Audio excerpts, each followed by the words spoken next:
Okay, can you guys hear me? If someone can let me know if you hear me. Okay, can you guys hear me? Okay, if someone... Yes, all right.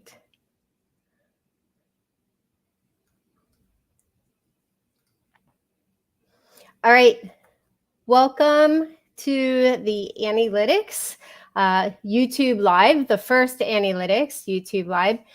For anyone who doesn't know me, my name is Annie Cushing, and I am Joseph Ryan's sister and Tylee Ryan's aunt. I see you guys in there. Hey. I started curating a timeline around this case back in January and then went live with it in February. I just kind of stayed on the DL, which is where I plan to stay. But I've addressed this in interviews, why that was. But then I just kind of felt like Tylee was getting lost in the story. And as a former reporter and as an analyst, I saw reporters getting really tangled up in a lot of the details and getting some of the details wrong. So I had already been curating this timeline just for my own use, and it was already becoming a pretty long timeline. And I just decided, okay, I'm going to go live. And then Dateline recorded that week, kicking me into this media storm, which I hung with for a month, and then it was just too much. I don't have the emotional constitution for it. I'm not even sure how this live is going to go, but we're just going to go with it. Yeah, you'll get what you get. At least you'll get your money's worth. So that's just kind of some of the evolution. So then I had joined this really amazing Facebook group. I see some of my besties from the Facebook group in here. Hey guys, True Crime Underground. I could sell this Facebook group door to door. They enabled me to really take some deep dives into the case. I was like digging through all these details, going back through videos over and over, just to try to figure it out and figure out what happened to Tylee. And while at the same time, kind of processing in my mind, okay, so I'm thinking Joe didn't actually die of a heart attack. So I kind of had these dual motives going.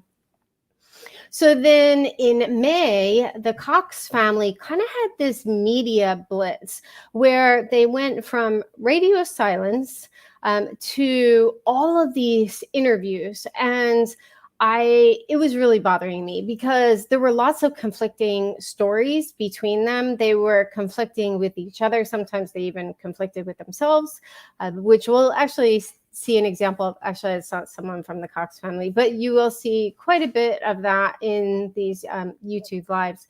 But my concern was, where are they going with this? Why all of a sudden did they find their voices? And it seemed like they had this kind of dual purpose, where one was to present Lori as this perfectly loving, caring mother who would never do any harm to her children. In fact, she would die for her kids.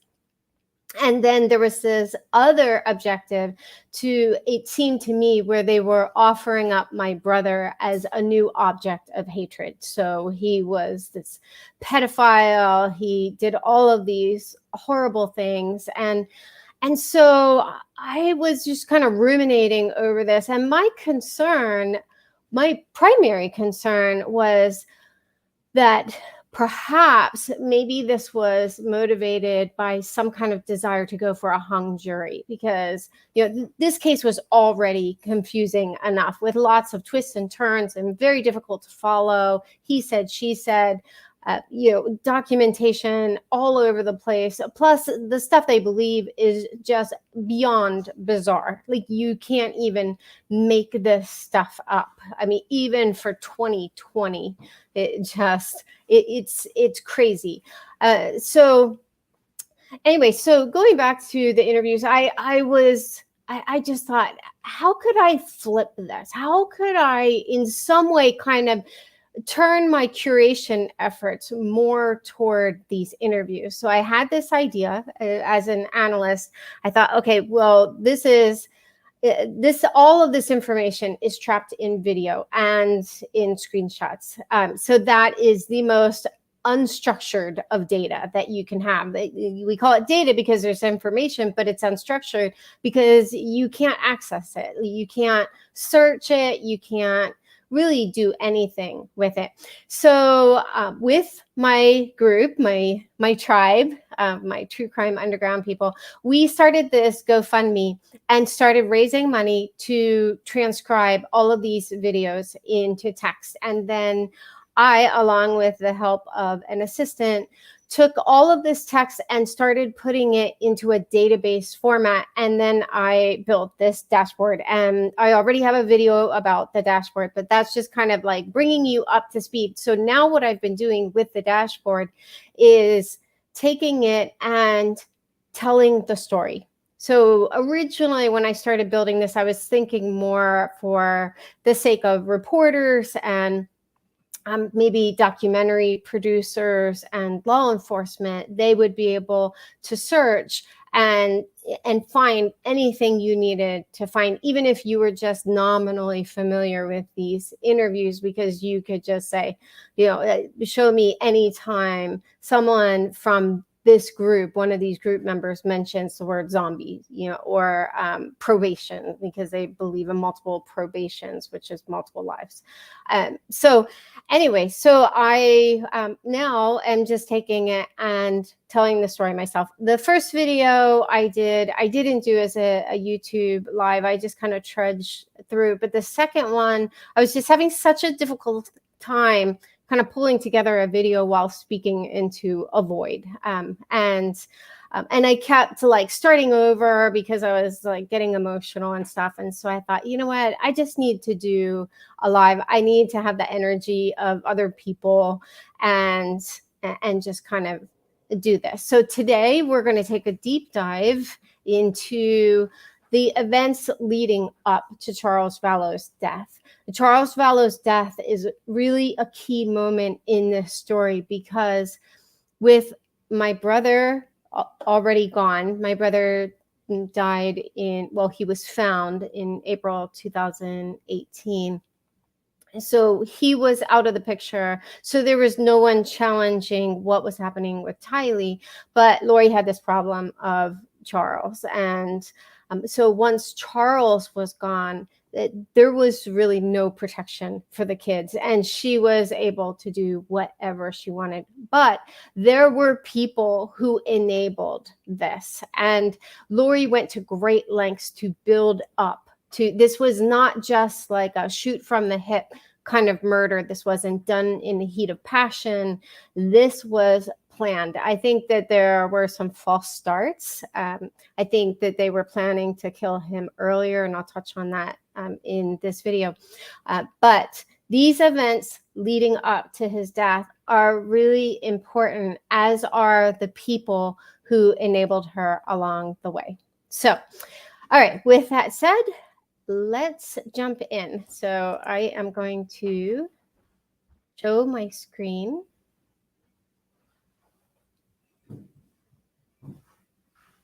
If I remember how. See here. I have to put my glasses on. There it is. Share screen.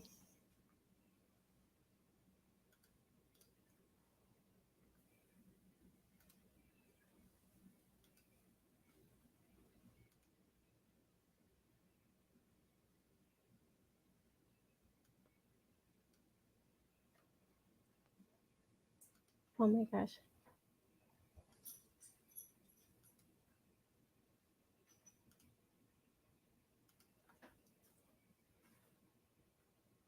Okay. I'm looking to see if my screen is being shared. Yes, it is. All right. Let me just make one adjustment here.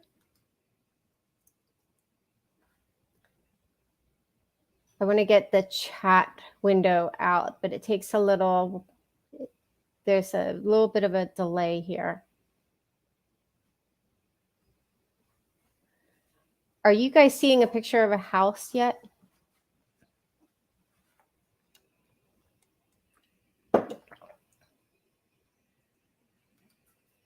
Ah, Chrome has to restart. Oh no, I had all my tabs saved. Okay, we'll see what happens.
Okay.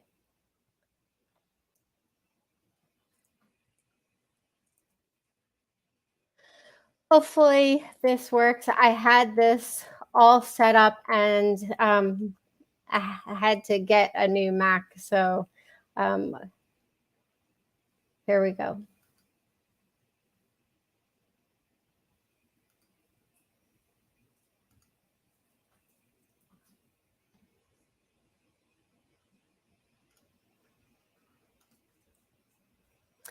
And let me know when you see a picture of a house.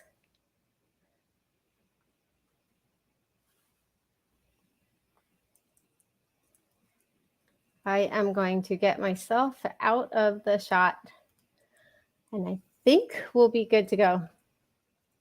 Okay, do you guys see a picture of a house?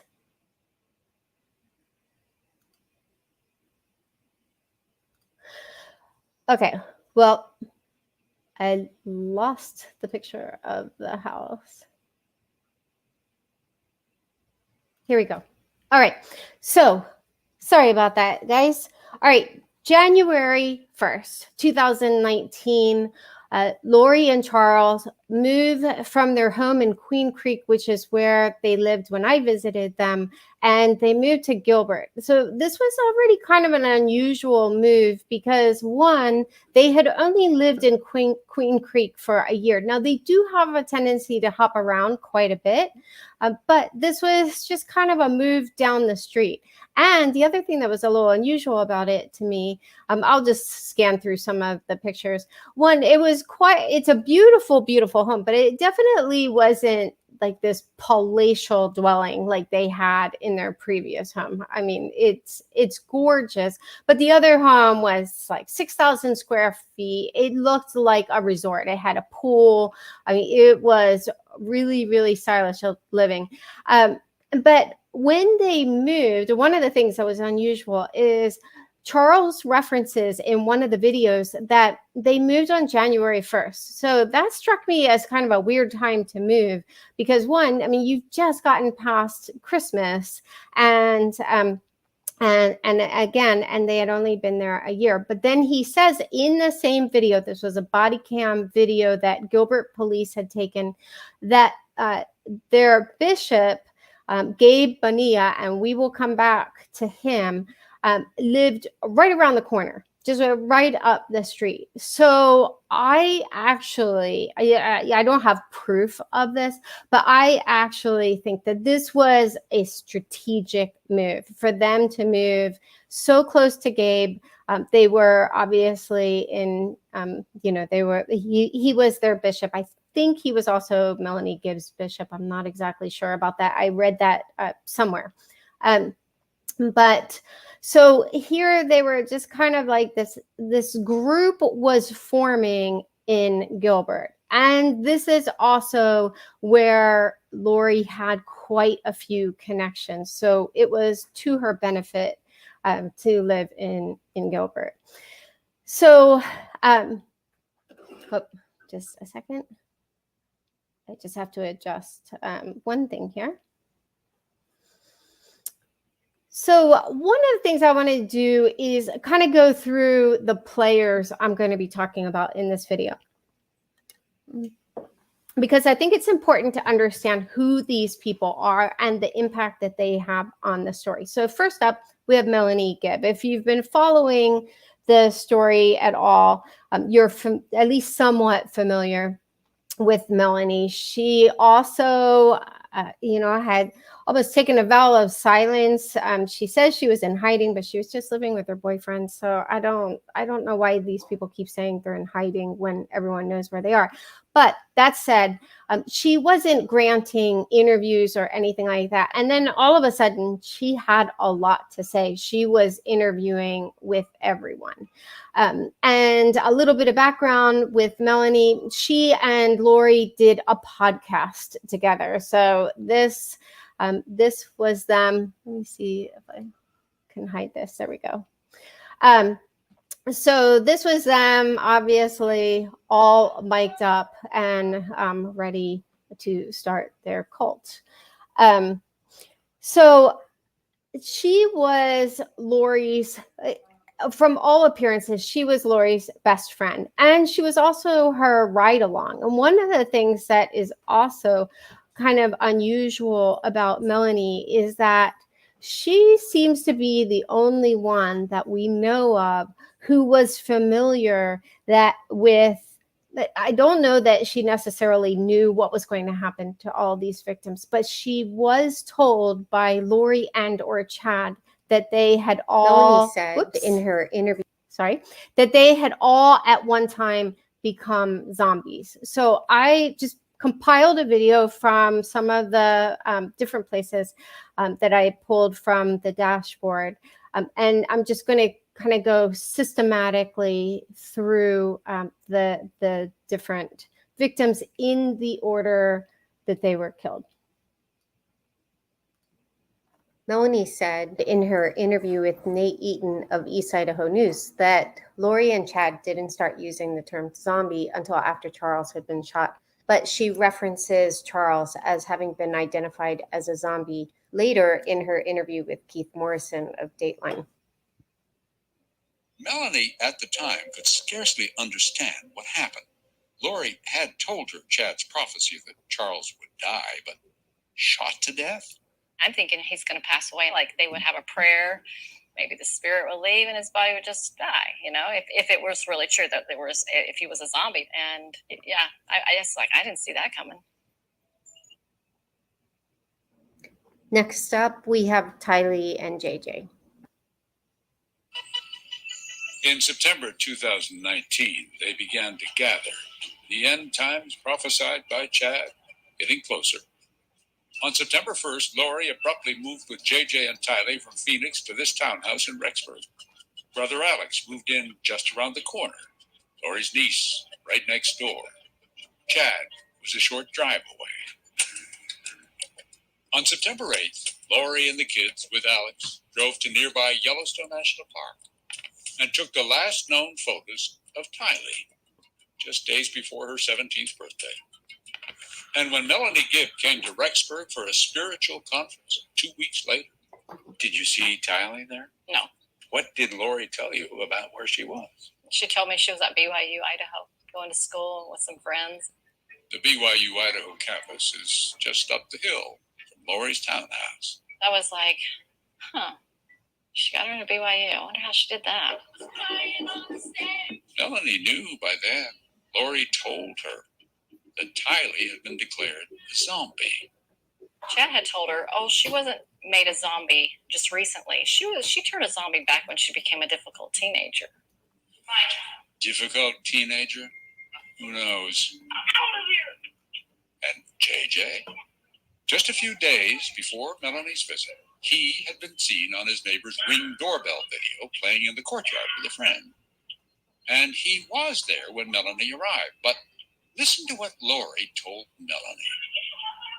She said, he became a zombie the day before I arrived. And the reason why I believe he became a zombie, my own internal thoughts, is that he was going to stop Chad and Lori from being together, basically. And I think he was in the way. And I think that's why he became a zombie. And what happens to zombies? Seems like they are dying. All that weekend, said Melanie, Lori seemed to be making up reasons to say that JJ was out of control. She was obsessed about talking about it, to the point where she was saying, look how he's behaving. Look how hyper he is here. She was planting ideas to show me that she believed he was a zombie. And to my mind, he looked like typical JJ to me. And according to the affidavit of probable cause for Chad Daybell, Melanie Gibb overheard Lori refer to Tylee as a zombie as early as the spring of 2019. So keep in mind, this was before Charles Vallow was even shot. It said, Melanie Gibb has further informed me that Lori Vallow called Tylee a zombie in the spring of 2019. Gibb was on the phone with Lori and heard Lori call Tylee a zombie, to which Tylee responded, "Not me, Mom." This arose out of Lori requiring Tylee to babysit JJ, and Tylee did not want to. Lori Vallow also told Gibb that Tylee had turned into a zombie when she was 12 or 13, which was approximately the same time Tylee had become difficult to deal with. And last but not least, Tammy Daybell. But Charles wasn't the only person with life insurance whose death had been prophesied by Chad. There was also the woman he'd always called the love of his life. Did Chad tell you or Lori that his wife Tammy was going to die? Mm-hmm. Did he say how or when? No, he didn't. He could have made it up on the spot because he met Lori. I don't know. But when you were in that little bubble, it didn't feel like that at all. Right. It felt real. People were always either darker zombies or turning into zombies. And I was like, why are all these people in your life turning into zombies? Anybody you don't like is a zombie. Pretty much. Or somebody that's preventing you from being with Chad, basically. Yeah. Or him with her. Not that Tammy wouldn't mind so much, Chad told them. Wouldn't mind dying, that is. She'd understand. That's what he would say. She would understand. Now, a couple things that really jumped out at me. One, and I'm going to address this in the next video, but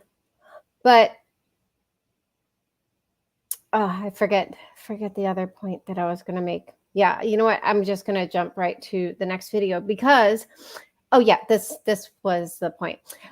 So she said in the previous video snippet, so when she was being interviewed by Keith, she said that Chad did not tell her how Tammy was going to die. But earlier, she said something else to Nate Eaton. Now, one thing I do want to say is I am trying very hard. For some of these, I think I'm going to have to refresh the page. I tested all of this and then had to start with a new computer. But so I am trying to be fair, but there are these apparent contradictions from one interview to another. Whoops. So in this interview, she had something else to say. So I'm just going to play this. It's just a snippet, a 52-second snippet. I want to get back to that in a minute. But in September, she moved. She tells you that she needs to go up there. And what was your reaction about Chad telling her she needs to come up there, knowing that Chad still has the wife and 5 kids? Yeah, well, we talked about that. I'm like, isn't that going to be awkward? She was uncomfortable with it. She believed that Tammy was going to pass away, though, before she got up there. And that didn't happen. She didn't pass away before she got up there. And so I thought, I said, aren't you uncomfortable? Maybe she'll see you guys together. And so I thought it was different, that she was going to be up there when Tammy was still alive. And she told you, well, Tammy will die before I move up there. Right. How was she going to die? I heard a few times maybe through a car accident or something like that.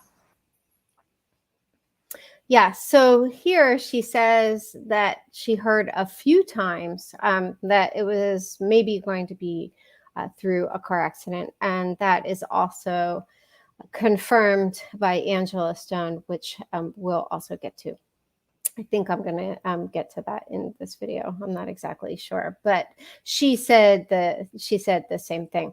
So a little bit about Melanie, and I'm actually going to back up a little bit even before I talk about her divorce, because one thing that was odd with this group is that there was kind of a spate of divorces that occurred among these group members in 2019 in like those kind of middle months. And Melanie was one of those people who she divorced her husband. We don't know when she went to live with her boyfriend, which we'll get to him, David Warwick. We don't know when that happened. We know that she was with him when they called for the welfare check. Other than that, we don't really know. But Melanie Boudreau also divorced her husband, the man she married, Ian Pulowski, also divorced her wife. So in this really concentrated period of time, all these people kind of reshuffled. They divorced and seemed to realign with people in this group. And another question mark is we don't know about David Warwick. One person shared that he left his wife, that he had 7 kids. This was shared, excuse me, in the True Crime Underground group, I believe. Another person said he had 5 kids with his first wife, and I think his second wife had 2 kids. So we're not exactly sure, and I don't want to misrepresent anything, obviously. But at some point, he also either left his wife or divorced her. I'm not sure. But he is apparently, allegedly, not allegedly, that's the wrong word, that he is reportedly also a father. And now he's living with Melanie. And I'm not exactly sure how that can even be justified within the LDS faith. But we heard that when they went and stayed with Lori, they stayed in separate rooms, again, allegedly. So who knows? Another interesting thing about Melanie is that she also has a son who's on the spectrum. So she has 4 sons, and one of her sons is on the spectrum. So she personally has experience with a child on the spectrum who has autism. So now let's talk a little bit about David Warwick. So I am just going to say, I think that this guy gets too much of a pass. Here's a picture of David testifying in Chad's his most recent hearing. I think this guy gets too much of a pass, and it's actually because of something in this Reddit email. So here's this horrendously formatted Reddit email. That's how I refer to it. Someone passed this email on. It was published on another forum, an LDS forum, and then removed, and someone grabbed it and published it on the Lori Vallow subreddit, I think. Yeah, the Lori Vallow subreddit. But somewhere along the line, all the formatting was removed. So I actually reformatted this and published it on the True Crime Underground, and made it a little easier to process and to read. But there's this one statement in here, and I'm going to search for it because everything is hard to find here. It says, and then this is talking about Melanie. She left her kids with her recently divorced husband and her kids' father and went and stayed with David Warwick in Utah. They have been dating and are on Chad and Lori's chart. David becomes skeptical and wants out of it. Sets her straight. So he sets Melanie straight. This is so clearly written by a dude. And has her give full report to the police. So a little bit of background about that. Melanie, Lori Vallow told the police in this welfare check that doesn't happen until November that JJ Vallow is with Melanie Gibb in Arizona. So we don't find out until this most recent hearing because formerly in an article, it said that that Melanie Gibb refused to lie for Lori, but then we found out in this most recent hearing she did lie, and she said that JJ had recently been with her, but was either back in Rexburg, which clearly he wasn't, or he was on his way. And one common theme throughout this entire story is I really question, like, where is law enforcement in this? Like, you're talking about a 7-year-old special needs child. If indeed she told them, I don't know, I think he might be on his way. How would he have been on his way from Phoenix to Rexburg? Was there further questioning about, did he have an escort? Because if they had asked about that, it seems to me that they would have been able to call the person he was traveling with.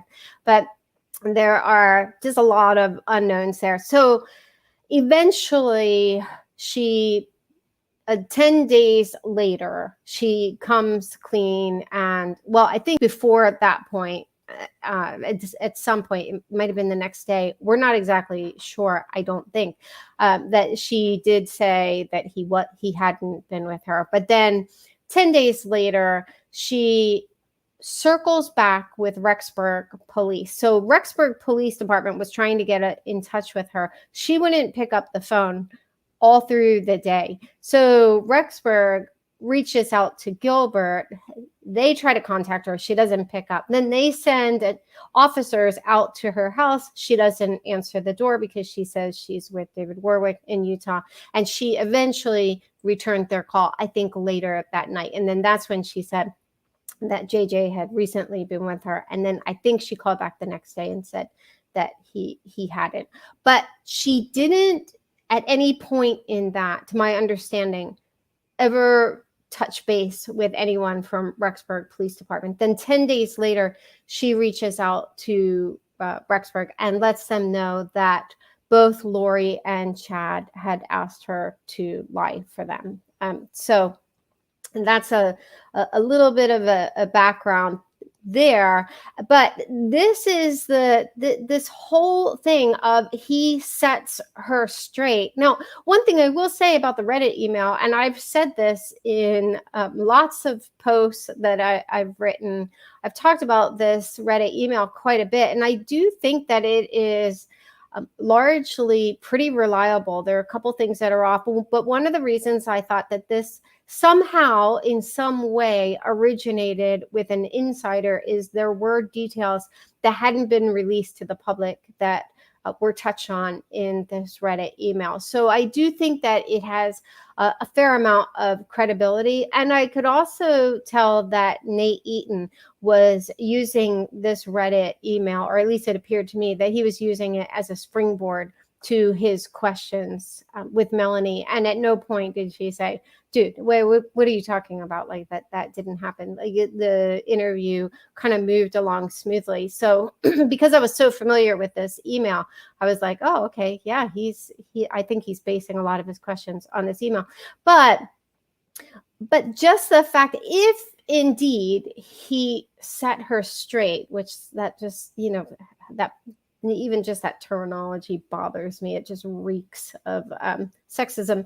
But even if that's true, it was still 10 days. And also, it's too much of a leap of logic to then say, okay, well, David, because this is where some people have gone with it. Like, no, David, he was the sane one in all of this. He was the one, he was like the standard bearer. So I just want to share a little bit of a document that was written either by David or by someone who had listened to him. I think he had written notes about all these different visions he's had. And it sounds like with some of the political references, that these visions took place over a period of years. Now, it's a pretty long document. We're not going to go through it point by point, but I am going to point out some of the points just to make this point. He was one of them. He was not the standard bearer. If indeed he did tell Melanie, you need to reach out to Rexburg, still shame on him that it took 10 days. We're talking about a special needs child who was missing. And Melanie also did not take this opportunity to let them know that there was another kid in the house. So Tylee's name wasn't brought up until Gilbert Police Department went to Colby and Kelsey's house. He was the one who let them know that there was another kid. So even when she talked to them, she didn't mention that Tylee was also a question mark. And some people might push back on that and say, oh, well, she thought she was at Rexburg. Well, actually, she didn't believe that. And I'm not going to get into that. That's kind of a side point. But she says in her interview with Nate that didn't feel true. It didn't feel right. And it wasn't. It was absolutely ridiculous. Tylee was 16. She had a GED. And they had just moved to Rexburg, and you can't even live on campus until you're 17 for that particular campus. And also, it wouldn't make sense if she's at BYU. Why would she live on campus in student housing and I looked up the student housing, it's 6 girls to a 3-bedroom apartment. Why would she share an apartment with 5 other girls when she had her own room? And the apartment that Lori rented was also considered student housing. And we know that because Melanie Boudreau, who became Melanie Pawlowski, moved into this same apartment complex. And it was right down the street from BYU. It's a mile down the street. But she said on the U-Haul application that she was moving into student housing for BYU. So none of this would make sense. It also wouldn't make sense if Tylee was at BYU. Why was her car still in the driveway? And when Melanie talks about walking around the track with Chad and Lori, and they were holding hands and being affectionate. And they were on campus. And in fact, they might have even had to pass, depending on how they got to the track, they might have had to pass the dorm on the way, depending which street. So I, looked at Google Maps and stuff. So it just doesn't make sense. Why would they be on campus and not say, hey, why don't we reach out to Tylee and get together with her? Why don't we have lunch? Why don't we do something? And Melanie also said that apart from telling her that Tylee was at BYU, she didn't mention her at all. And that also just didn't sit well with me. Obviously, I'm as biased as you can be. I mean, that's one of the inherent risks of watching this YouTube live done by a family member. However, even if I weren't Tylee's aunt, that it just wouldn't set well with me. Like, there should have been alarms going off, and all the more because we know that Lori had already identified Tylee as a zombie. She identified Charles as a zombie. He was killed. She identified Tylee as a zombie. She's missing. And it's not making sense that she's at BYU. So, okay, all that said. All right. So one thing about David Warwick is he seems to have this obsession with gangs. And a part of his story, or his testimony, if you will, is that he was in a gang and was converted to the LDS faith from a gang. I don't know what kind of gang he would have been in, but we'll take it at face value. And he says that he was in a gang. And so he seems to have this drive to reach out to gang members, and these gangs and mobs seem to be a recurrent theme in these visions that he claims to have.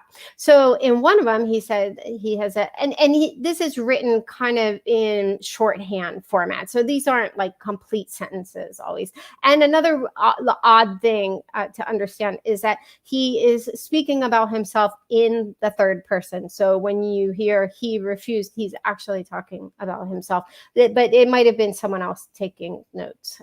So vision of gangs who were testing him to see if he would take drugs. He refused, so good job, David. If he did take them, he realized he would have to kill them. So, I mean, this was pretty early on into these visions, and I was just like, okay, that makes no sense. Like, he refused, but in this vision, and it almost seems like that's even part of the reason he didn't take them, because he knew he would have to kill these gang members for succumbing to this temptation to take drugs. So moving along, this was just kind of sad. His real dream, he talks about, wonders how such a boring life could bring so much happiness. He's talking about like kind of being a new convert to the LDS faith. His real dream in life was to play in a band and tour the country. I just thought that was kind of endearing, but that's about the only thing that's really endearing in this list of visions. One of the things he said was that he could see auras around people, and he started to hear things before they were said. So that's, we're already getting a little into, seems like he's claiming to be a prophet. I don't know. He saw Heavenly Father and Jesus Christ and Lucifer present the plan of salvation. He had great love for Lucifer, but it broke his heart to see Lucifer doing what he was doing. So again, it just struck me as odd. I haven't ever heard someone have I've never heard of someone having a vision of Jesus and Lucifer presenting the plan of salvation, but it just seems unusual that he had this great love for him. I'm not sure if he's referencing before he fell from heaven. I don't know. He gets to the MTC struggle. So this was just kind of funny. It's brutal. Some elder makes a comment, when you sing, the spirit leaves. Okay, that's the last of the light notes. I just thought that was kind of funny, because he took it very seriously, and he packed up his Barbies and was going to go home, and then people kind of gathered around him and were like, no, don't leave. And, he decided to stay. So then he says, when the light touched him, he went into the air and he could see the eastern seaboard. This stood out to me because Chad talked about the ability to teleport.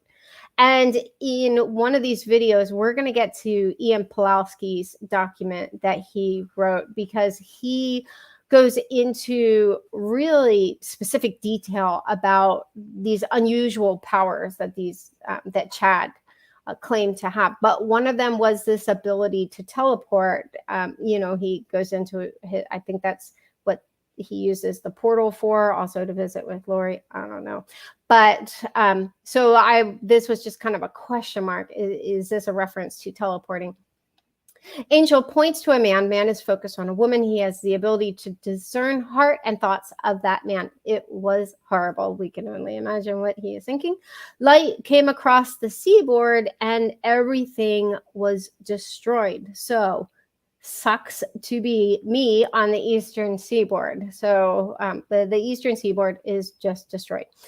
Light came from another planet. Earth was changing to be like that planet. This stood out to me because you hear different members, and again, in Ian's document, but Melanie Gibb also talks about how Chad and Lori lived on different planets. I think Chad lived on 31 planets. Lori lived on 21 planets. They had been married in previous lives. So this seems to be a little bit of a hat tip to that, this emphasis on like kind of inhabiting different planets. He went through a series of companions, new elders in the district, who left their garments in a dryer at a laundromat by accident, and the owner took them and mocked them, I guess the elders, with these garments. They dusted off their feet. Clearly, that's a biblical reference. And the laundromat burned down that night mysteriously. So again, we're seeing some militants here. We're seeing, this kind of fire and brimstone approach. And we also see some of this in Melanie's writing. So when she interviewed with Nate Eaton, she was, very soft-spoken, kind of came across in her original interview as just, naive, but fairly, good-hearted and stuff. And then she writes this letter to eval members, and it's pretty strong. I mean, it's like a rebuke to eval members, but then decided to publish it publicly on the East Idaho News site. So this does seem to be a commonality among these group members. And I'm addressing this because I feel like Melanie keeps kind of emphasizing that she was taken in by Lori and she was deceived by Lori. And I don't know how much of a role Lori played. However, I do feel like that perspective, I do question some of that perspective, just because we found out from the Dateline producer account through a tweet that Melanie had been following Chad since 2015 or 16. And Melanie met Lori while teaching one of her, prepper classes. And I think that part of the reason Jason Mow referred to her as a gatherer, which I talked about in the previous video, was that I think she kind of brought Lori into the fold. So from everything that I've read, I know that there are some claims that Lori and Chad knew each other for years. No one has so one person has said they have evidence, but he's never brought this proof.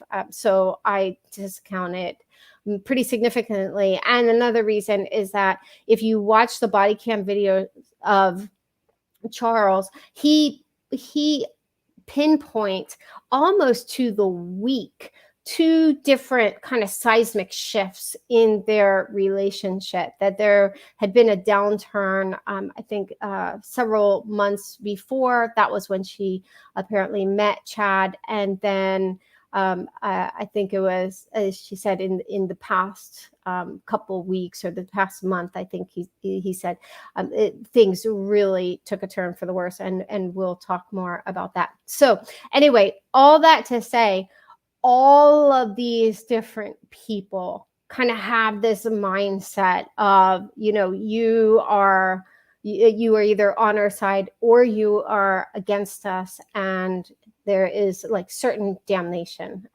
So, okay, moving along. He went to the bad side of town. Rocks were raining down on them, started running. Good call. Again, more kind of hellfire brimstone. He talks about Washington, D.C. He gets pretty political in these visions. D.C. is the heart of the secret combinations. I don't know what that is. Goes over the Atlantic to England. Now this, when I read this, I was like, okay, I think this guy definitely subscribes to this whole idea of, kind of teleporting. Because he also saw Lee Iacocca at an Australia meeting. He saw like Saudi Arabia, so he's like kind of all over the globe. He's like Carmen Sandiego here. Sees 6 black figures, dark, evil explosions, whole country in chaos. 6 key areas at the same time exploded. Whoever took the notes wanted to publish a correction that he didn't say nukes. Okay. Now, this also really struck me as strange. The U.S. government cuts off communications with our military, and then within 4 days, the military is overcome. He talked about, he kneeled and prayed for deliverance for him, his wife, and children. So this is the first reference I've seen anywhere where he talks about his children. And then Messenger gives him detail. Military in California are celebrating this attack. You can tell he really has this disdain for California, because one of the upcoming visions, I mean, it is out there. So military comes out of the heavens with flaming sword, was taking out world military. This is when 2 prophets get killed. Alaska joins Russia with no resistance. So they're like, peace out. We're with Russia now.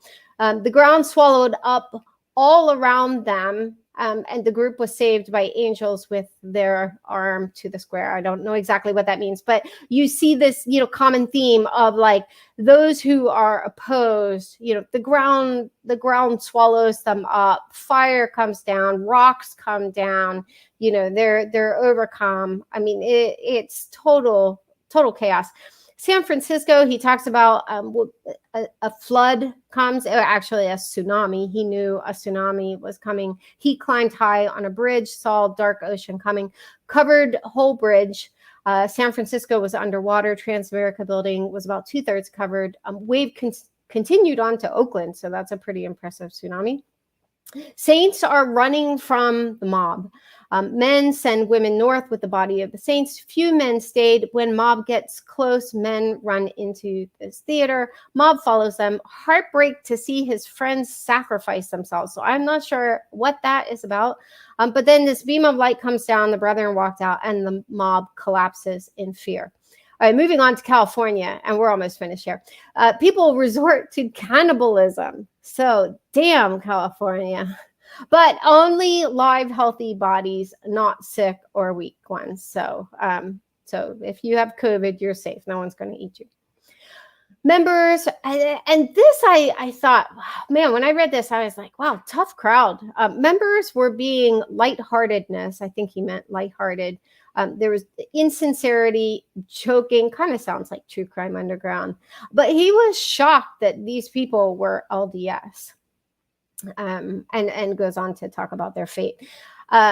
Sees a young man holding to a tree. The ground is sinking around him. Again, this whole idea of being swallowed up. Next, he is sitting in the bottom of a pit that opened up. He could see the tree about to come down into the pit. The earth opened, and he saw bodies come up. Again, I don't know what that's about. Idaho, thousands in Idaho tied to stakes to be burned alive. He was not spared. So David is saying he wasn't spared, but he didn't suffer. He could feel the flames come up the sides of him. So All right. Now here he references his son. So he has a special needs son, apparently, or a child. I don't know if it's a son. No, it is a son because he references a son later. And he just says, Down syndrome child was bored but loved to hike. Goes on to say, concerned Down syndrome child couldn't keep up. There seems to be this distancing from, again, we don't know that David wrote these notes though. Turned and his child was perfect. He could run and speak perfectly. So yay. And he tried to tell people, but then this elderly couple jumped in their RV and went arrogantly. I'm not sure how you drive an RV arrogantly, but young men found these young men in an old bus and drove them somewhere safe and realized his son was missing. But the thing that was weird was he never circles back. Like we never find out, whoa, did his son stay missing or did someone find his son? As buses got closer, could see the Obama logo on the bus. So clearly this was before either Obama's first or second term. Foreign troops pushed out of the buses and were rounding people up. Okay, this actually was funny. Played horrible music, so it was hard to pray. And then boom, here we go. Vision of white tent cities. Now, I do question if this plot of land that he and Melanie were looking at we don't know exactly. There's some contradiction as to who was there at the time. Maybe Chad was definitely there. Maybe Alex for part of it, maybe Lori for part of it. But from what I've been told, it was a large plot of land, like I think close to 100 acres. So I just question, was this to build these white tent cities? Because Chad talks about these white tent cities. He talks about it in his books and also on his website, which has been removed. This was so that's again just to make the point. He was on the same page. This was really troublesome to me. Some youth rebelled and wanted to leave. Then he found 6 of the youth dead the next morning after they left. So it just seems to be this mindset of like, you are under this umbrella of protection in this tent city, but you leave the tent city and you're a goner. Okay, enough about Warwick. Moving on to Gabe Bonilla. But as I mentioned earlier, he lived around the corner. This is Gabe Bonilla here. This is Jason, you're one of us, Mow. We will kind of get more into him. He's not a primary player in this story. However, from my perspective, he played a critical role, which we will definitely get to. It is my opinion that he was disingenuous at best and deceptive at worst. So he was Charles and Lori's bishop. I believe he was also Melanie Gibb's bishop. That I'm not exactly sure of. But Charles clearly trusted him and thought that he was his friend. And you see where he reaches out to Gabe, and Gabe is just not there for him. I will get more into specifics, but I want you to be aware that he is one of the players in this story. And then, of course, Jason Mow. I already talked a lot about Jason Mow in the last video, but this is, whoops, sorry. This is an absolutely hilarious reference that Melanie Gibb makes to Jason Mow, so I'm going to include it. Well, let's really focus on 11. Oops, let me start from the beginning. Here we go. That was very smart. Yeah, Jason's. Well, let's really focus on 11. So I was sitting there in the, coming out of her neighborhood after he called me to go to the house, and I pulled over, by the pool, and then I see this guy that I know, just like Our good friend. just like right in front of me on the side of the road, and I'm like, that looks like Jason. I'm like, hold on, that's Jason. He's police guy. I'm gonna go. So I'm like, Jason, what are you doing over here? He goes, I was just going to visit you. Oh yeah. I'm like, hey, I just want to tell you what's going on. He goes, yeah, go down to the police office now. Okay, the police guy reference that will never get old for me. But anyway, so yes, Jason Mow had at one time worked for the Chandler Police Department, and then he went on to work for the Phoenix Police Department, retired early due to an injury, allegedly. He plays a role in this buildup to Charles' death because, according to Melanie, Jason just happened to be in Lori's neighborhood along the side of the road as Melanie is going to Charles' house. Now, Melanie claims that Charles was deceptive and he used Lori's phone and texted her. So he was pretending to be Lori and texted Melanie and asked her to come to the house. Now, one thing that was interesting was Tylee, who was a badass, and she contradicted Lori and Melanie three different times through the interview that she had with them at Gilbert Police Department, which she should have never even been there for. But she asked Melanie, and I believe she is being sincere, and you can see Tylee, she's sitting here. It's blurred because Tylee was a minor. But she asks Melanie, she holds out her phone and she was like, do you have it on your phone? And it was interesting that Melanie said, I don't have it. I don't have it right here or right in front of me, something to that effect. But that is, I'm very skeptical of that claim because apparently, according to her, Charles had just called her. I mean, it had just texted her that morning. So why wouldn't she have this on her phone to be able to show the police? But anyway, so Jason, he tells her, apparently without her telling him anything, or she just cuts this story straight, and he says, go to the police department. So this is why she is in the police department, Gilbert Police Department, with Lori and Tylee. And when did you try to call? Oops. I keep forgetting. I don't know why these are playing automatically. I'll get used to it probably by the time I share the last video. Okay. So January 22nd, I talked about this in the previous video. This was a really significant day. This was D-Day for this story. Chad called, and I believe that Chad called Lori. There's also a story that Chad had emailed Lori, but I've never seen a screenshot of this email. And Melanie Gibb said that she was with Lori for the call.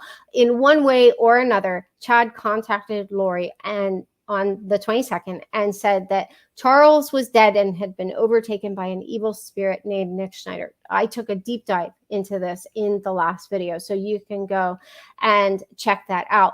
But this call put everything into motion. Like, he had met Lori in October, apparently, according to Melanie, who did confirm that while under oath. So we'll see how that goes at the trial.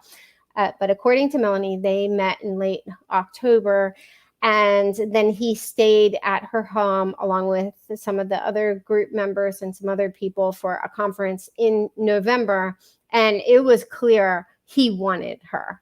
So he decides to make his move. He had already told her they had been married in a previous life, but now he's making his move, and he's telling Lori that, Charles, who had been a good guy and had been given a light rating, had been overtaken by this evil spirit, and immediately chaos ensued. And so one of the things that I noticed in this, now obviously Lori is a malignant narcissist. I mean, I'm not a mental health counselor. Other people who have training have confirmed that she does appear to exhibit really serious signs of being a malignant narcissist. But one of the strategies of a narcissist in general, but especially one with dubious intentions, is to isolate. So Lori had to figure out a way to kind of rebrand Charles as this bad guy. So she couldn't go to her family. She couldn't go to her friends and say he was overtaken by this evil spirit. That was left within the group. However, she starts making this case that he cheated on her. And so I created this video. It's a little bit lighthearted. I decided to use it anyway. There's there's music in the background, but it is, you'll see how it's like the whole family gets involved in this allegation. And I believe the intention was to start to isolate Charles, because she needed Charles to be isolated with no allies to be able to pull off what I believe she was planning all along. So let's listen to it. And when did you try to call the nephew? Oops. Excuse me? Nope, that's the wrong one. It is. But even though you guys have the call. Yeah, okay, I got a little bit of Here we info go. from dispatch. Said he stole your phone. No, where is it? What is it? Okay, like here we that go. motivates him doing this kind of stuff? Does he say why? Just goes This nuts. time I caught him cheating and I had evidence and I told him about it. He travels a lot for business, so I told him about it and told him not to come home and that his stuff would be gone and that his car would be gone. And so he's a little mad. I mean, all the way through to the beginning of January, we were totally fine. We talked, texted, he called me, we went over to their house. You know, he was so excited about having, you know, a granddaughter. He was always saying stuff like that. And so we never had like a problem, you know what I mean? When 2019 came around, and here I am thinking that, you know, something happened in their relationship on his part, I'm sitting there and I was upset. So I didn't want to talk to him. And he was trying to like say, you know, he was sending emails to the family and trying to get people to understand more of his side. Like he was innocent from cheating and stuff like that. And so for me, I was just upset. I wasn't ready to speak to him myself.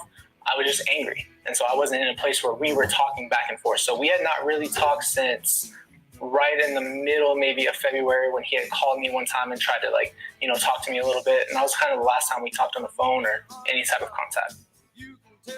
But I don't know what she knows. All I know is the woman that she is. I did not see any great change in Lori. I think the only change that happened was when she found out Charles was cheating on her. That ruined that marriage. Before she accused Charles of cheating, he never said one bad word about Lori ever. Not once. He never said anything. Then he started all of this. She thinks she's God. Tried to get her excommunicated from the church. He went to attorneys and said, "I'm scared for my life." Okay. Someone asked about the soundtrack. I already addressed this. I made as a lighthearted video, but however, you can see in the video, this is kind of a Cox family tradition. You know, they circle the wagons, and you could see they're already circling the wagons with Charles. I thought it was absolutely unbelievable that Janice, who had always been very kind to me, both the Janice and Barry, I've never had any complaints about them. They were very kind to me. They were very kind to my kids. However, her statement that like Charles claimed that he, you know, feared for his life. To be able to say that in May, I mean, almost a year after he was killed, was pretty astounding to me. Another thing I had just noticed just this past week as I was preparing for this.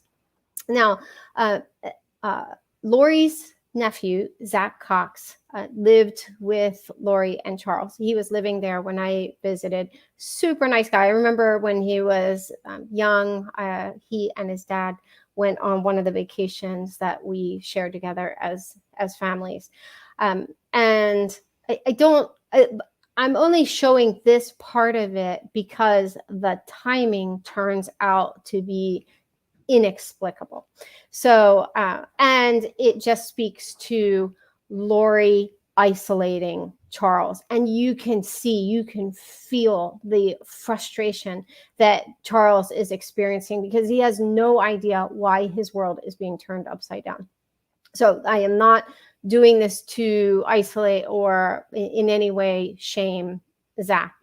I want to make the point of the timing. Last night, 10 times today. Okay, well.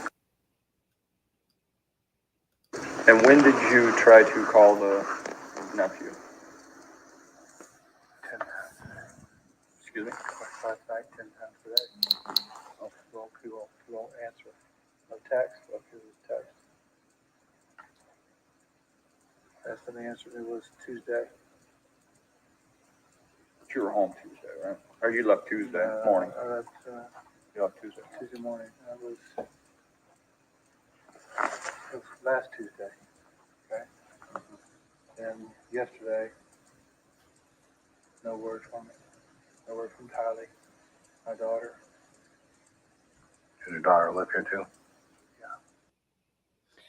So I had never noticed before that when he referred to the last time he had heard from Zach was last Tuesday.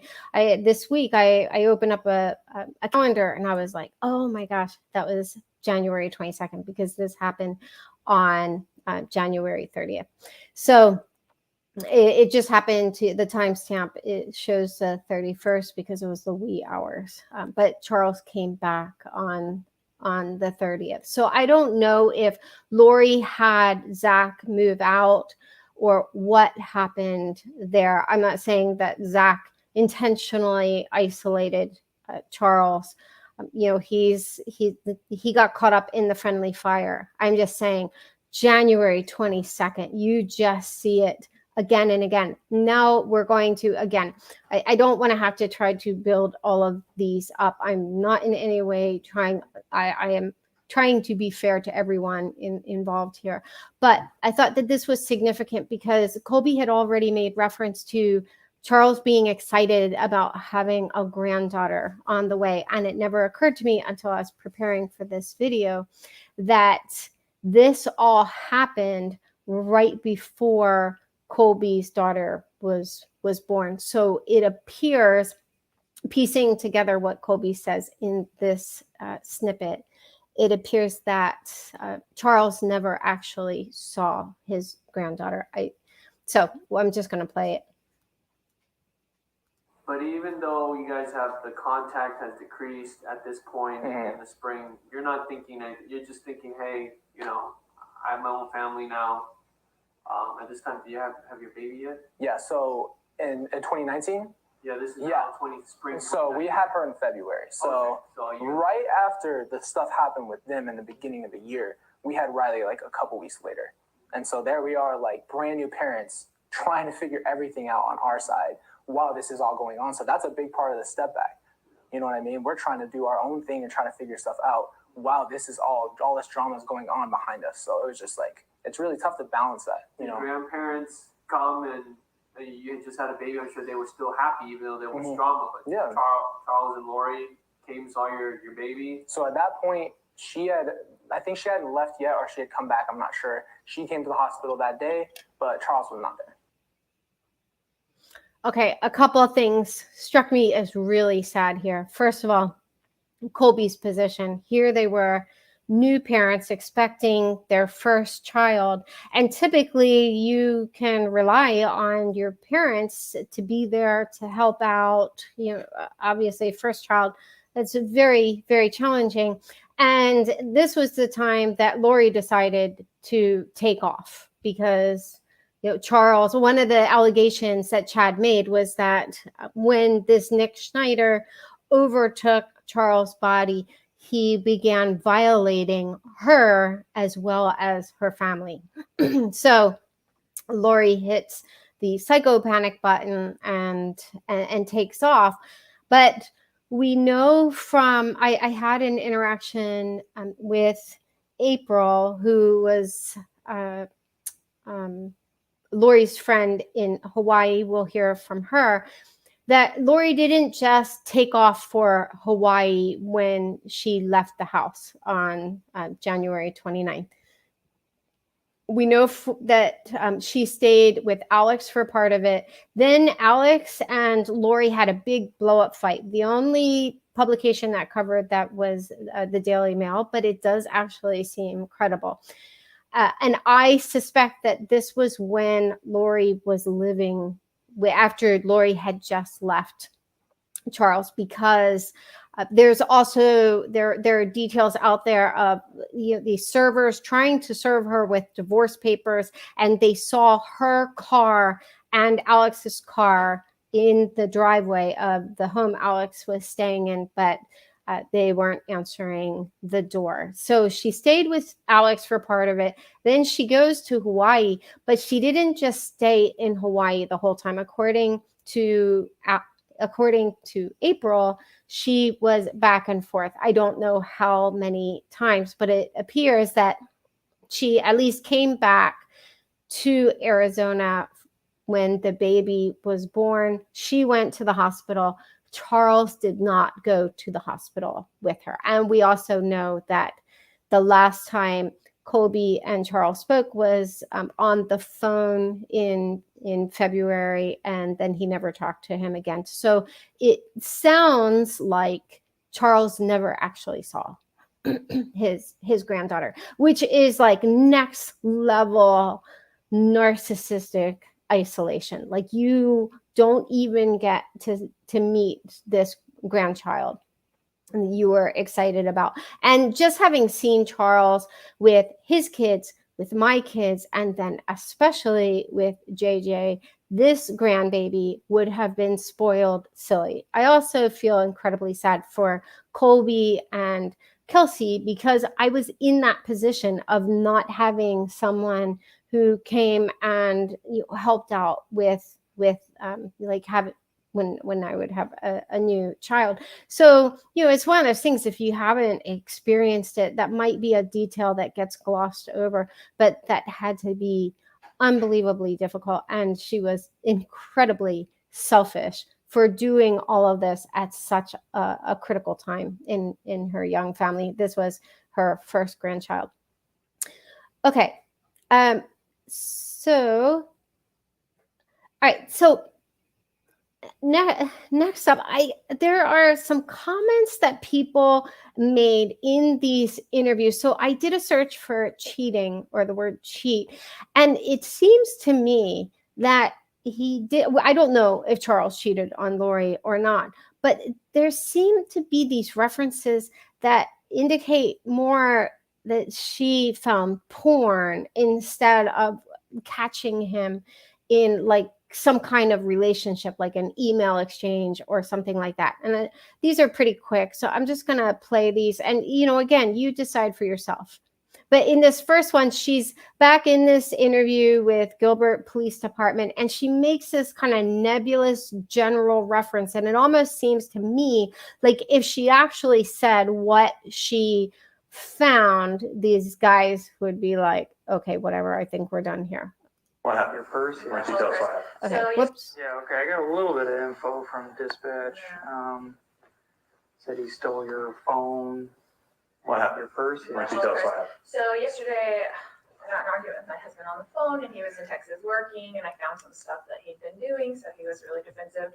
And so I took the kids. We spent the night in a hotel because I knew he was coming home. So she just says, like, she found some stuff that he had been doing. Again, that seems really unusual. Whoops. Gosh. It seems really unusual for someone who's claiming that she caught her husband cheating. And then this is Melanie Pulaski, used to be Melanie Boudreau. I think she kind of cracks the case, at least from my perspective, on what Lori actually found. I was going to say, I think it's important to understand where some of these things come from. So initially, when Charles filed for divorce with Lori, he brought a document over to my home with me and Brandon, and we were still, we were still married, and everything seemed okay right then. And Charles and Lori, things just went quick. She had found a lot of women on his computer, and a lot of purchases and stuff that he had been, purchasing through, I think it's Hollywood Hobbies or something, I can't remember. And she's upset, obviously, and he's somebody that's on the road all the time for his career, similar to what Brandon does for his work. And she found this and, kind of confronted him with it, what is this? And Charles had never said an ill thing about Lori ever, just thought the world of her, just worshipped her. And as soon as she just started asking questions, he flipped. Okay, so again, I I didn't even catch the reference. The transcriptionist actually caught this reference to Hollywood hotties. So everything that Melanie said there, and I don't know what the LDS position is on porn. Obviously, I'm sure that it is something to be discouraged, but I did ask one friend who is LDS if that actually counts as adultery, and she said it depends on the bishop. But it seems like she kind of took this roundabout way to make this case that Charles was cheating on her and he caught her. But Melanie references, finding all these women, unless he was cheating on Lori with a whole bunch of women, like he was, Tinder king, who knows? But it sounds like what Lori went looking for to justify being able to demonize him, no pun intended, was evidence of porn. Okay, so with Charles isolated, now she could strike. And if you go through the Vallow order to appear, it's these temporary orders, it goes into quite a bit of detail. We're not going to go through all of this, but I mean, Lori put the guy through absolute hell. It talks about mother vacated the marital reference over 2 weeks ago. This was written in mid-February, so she left. It sounds like when she left the 29th, she was gone for good, and has limited her communications with father. Mother's whereabouts are currently unknown. After leaving the residence, mother returned while father was on a business trip in Texas and proceeded to clear out the majority of father's possessions in the marital residence. Now, this comes into play when you hear Gabe Bonilla's take on what happened. So these details that I am reading are important because he offers a very scrubbed down version of the story. Before cleaning out father's possessions at the residence, like, first of all, what the hell? Like, why? How could anyone justify her going into the home and just getting rid of all of his stuff and JJ's stuff?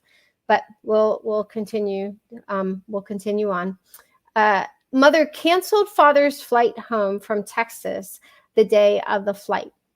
This was January 30th. Father arrived at the airport for boarding and was informed that he had canceled the flight, but it was mother who went onto the airline account and canceled the ticket. Father then had to buy a last-minute ticket that cost him $600. Upon arriving in Phoenix, father went to the parking lot to get his truck, only to find that the truck was no longer parked there because mother had used the spare key to get the truck and remove it from the airport parking lot. Let's hear what April has to say. About 8 months later. She provides a little more detail about who was involved. That she doesn't name names, but obviously Lori didn't steal Charles' truck alone. I shouldn't say obviously. You could take an Uber there, but according to April, someone helped her. Then, about 8 months later, early February 2019, April got a strange phone call from Lori. She said that she had just landed on Kauai. She was leaving Charles, and she asked if she could stay with me. And what did you think when you got that call?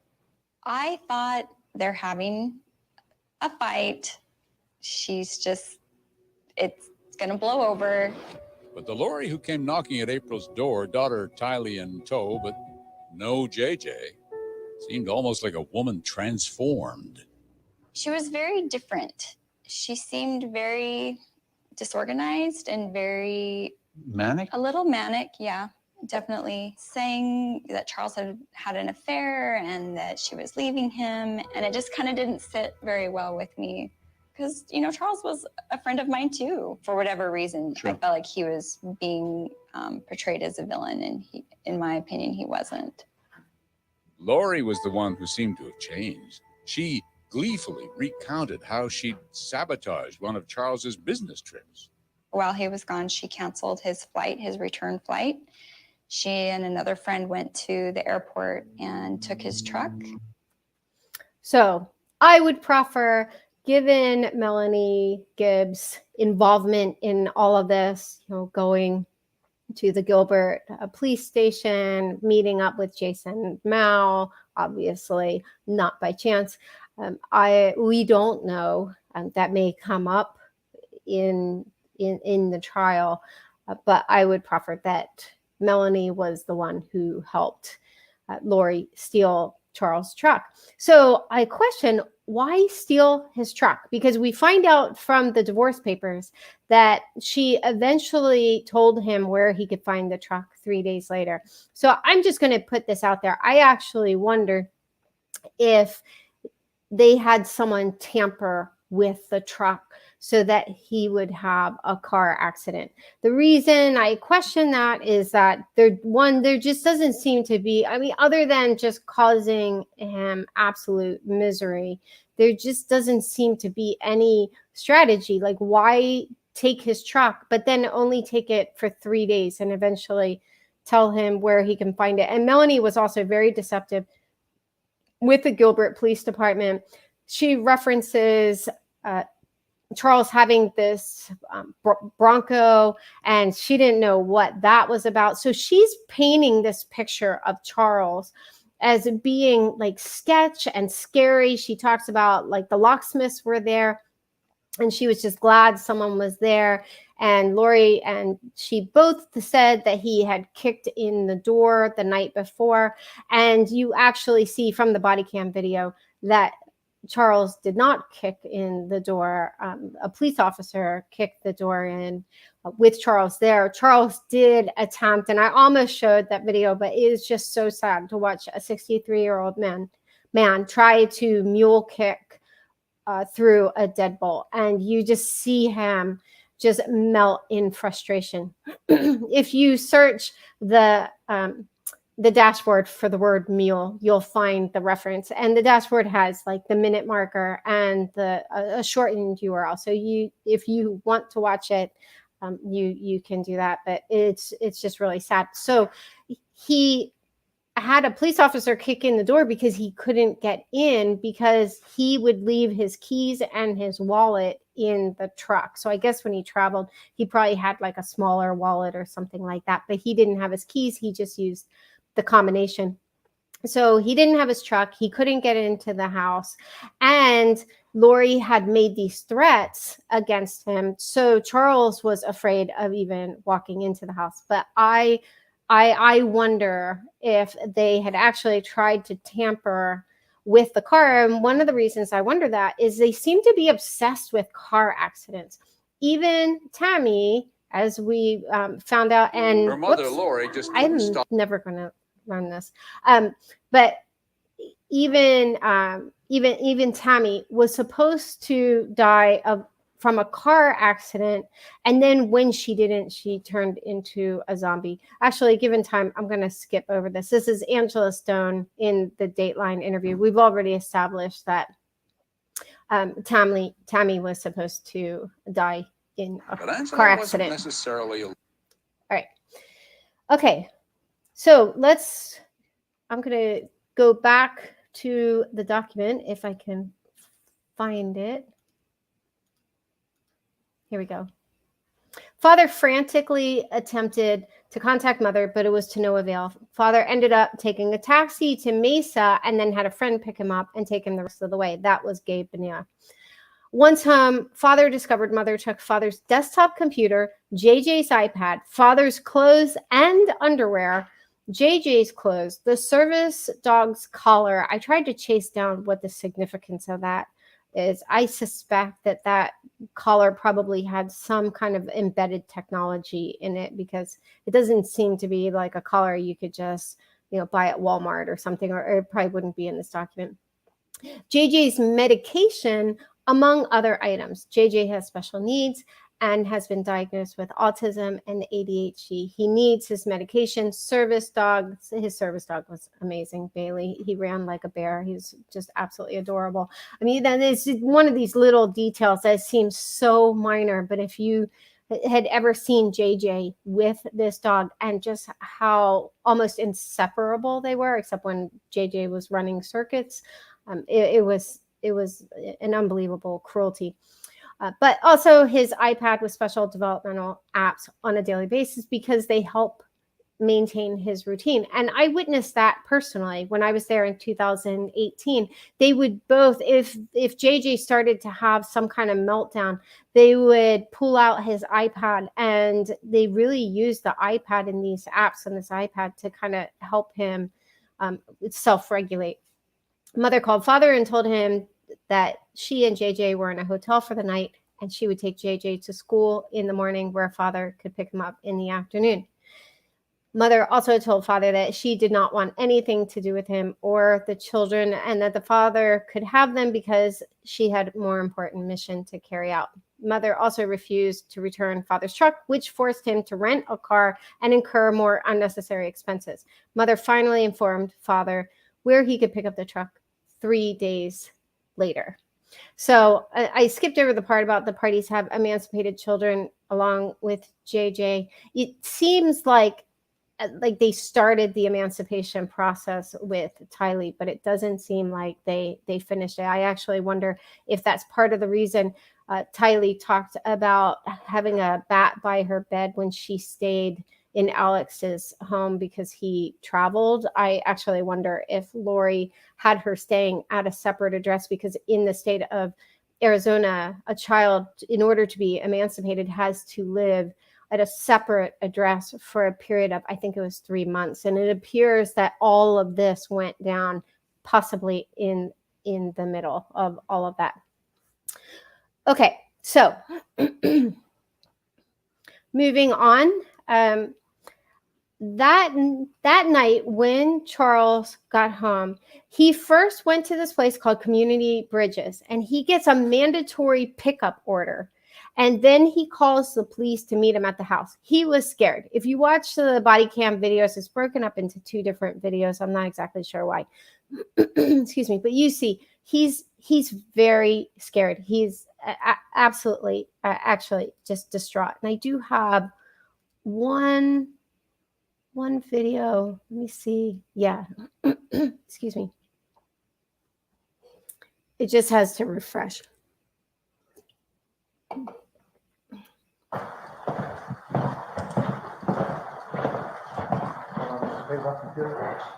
Oh. All clear. Oh my God. I can't do.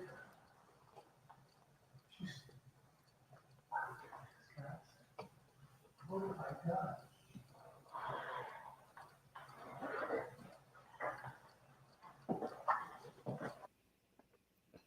That part of the video, I mean, you really kind of climb inside Charles' head at this point. He is in the house. He was escorted by 2 Gilbert police officers. Gabe Bonilla was also there. He had been invited in. And he's distraught. Imagine you go into your room, all your clothes are gone. His suits were gone. His underwear was gone. His computer was gone. If it's the same one that was there when I was there, it's a large iMac. And that's where he did his business because I helped him with an Excel issue and an issue with his Mac. So he needed these things in order to be able to do his job. And they were just gone. It's just utter cruelty. Then we also find out that she empties out their business account of $35,000. Now, one thing that stood out to me, so this is a ledger of the account, is it's bad enough that she wiped out the account. I mean, that's obviously just horrible. But you see that she doesn't just do it in one pass. She actually does it in several passes. So she takes out $10,000 and then and you see that here. And then right after that, he makes a deposit of $19,000. He's coming up on having to meet payroll. So he needs that money to meet payroll. There are a few extraneous expenses. And then she comes back for another $25,000. $35,000. But and that's usually where most people kind of, and close out the story. But the account had $911 at that point. She actually, it appears that she went back and took out another $500, then made a $250 payment. I saw another document that it looked like this was something done over Venmo. I don't know that for certain, but there's a $250 payment. And then and that left him with $161.53. Apparently that was still too much. And it may not have been Lori, but I suspect it was.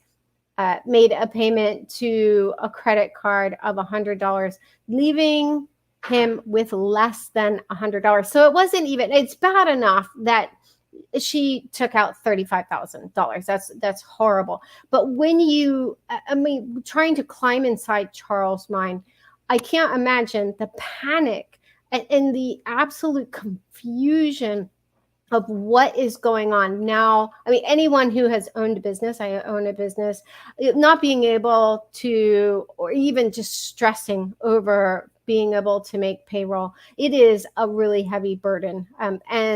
And he had contractors who were threatening to sue him, and he begs her to return the money. She doesn't return the money. So moving on, she has these two different phone conversations with Charles. And this is important because this is where Gabe enters the story.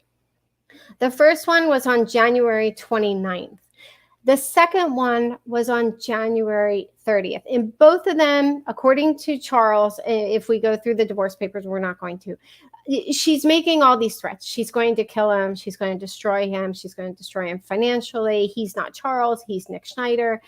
All of these different things. Well, in the middle of the call on the 30th, Charles loops in Gabe.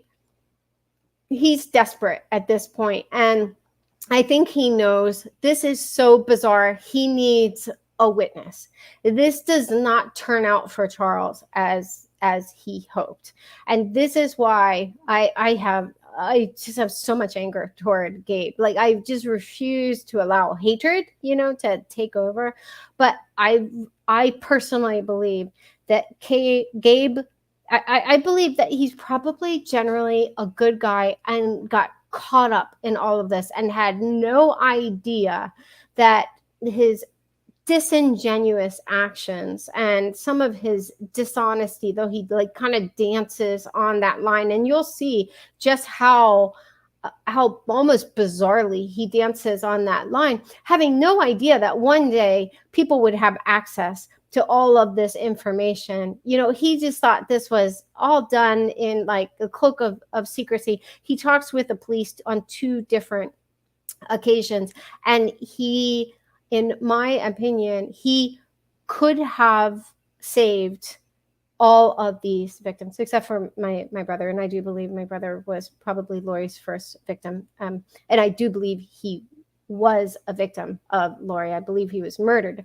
but I believe he was probably her first. Although there is a question about these attorneys she's had, and one actually, allegedly visited her in the night and would tell her stuff. That's a whole different story. But anyway, so let's listen to this video. Correct. Actually, before I want to kind of give you an idea of what to listen for. And I kind of went back and forth. Should I talk about it afterwards or talk about it before? I'm going to talk about it before. First of all, Gabe repeatedly downplays the seriousness of this crisis in a handful of ways. One thing you'll see is he talks about threats being subjective. He really likes that word, subjective, and you could tell he's just kind of minimizing it. Like, yeah, I heard these things, but it was kind of subjective, these threats she made. He also likes to use minimizing language, like a bit. You'll see things like that. Now, I do the same thing, but not in the middle of a crisis like this. Like he says, their relationship was a bit odd the past few months, and things like that.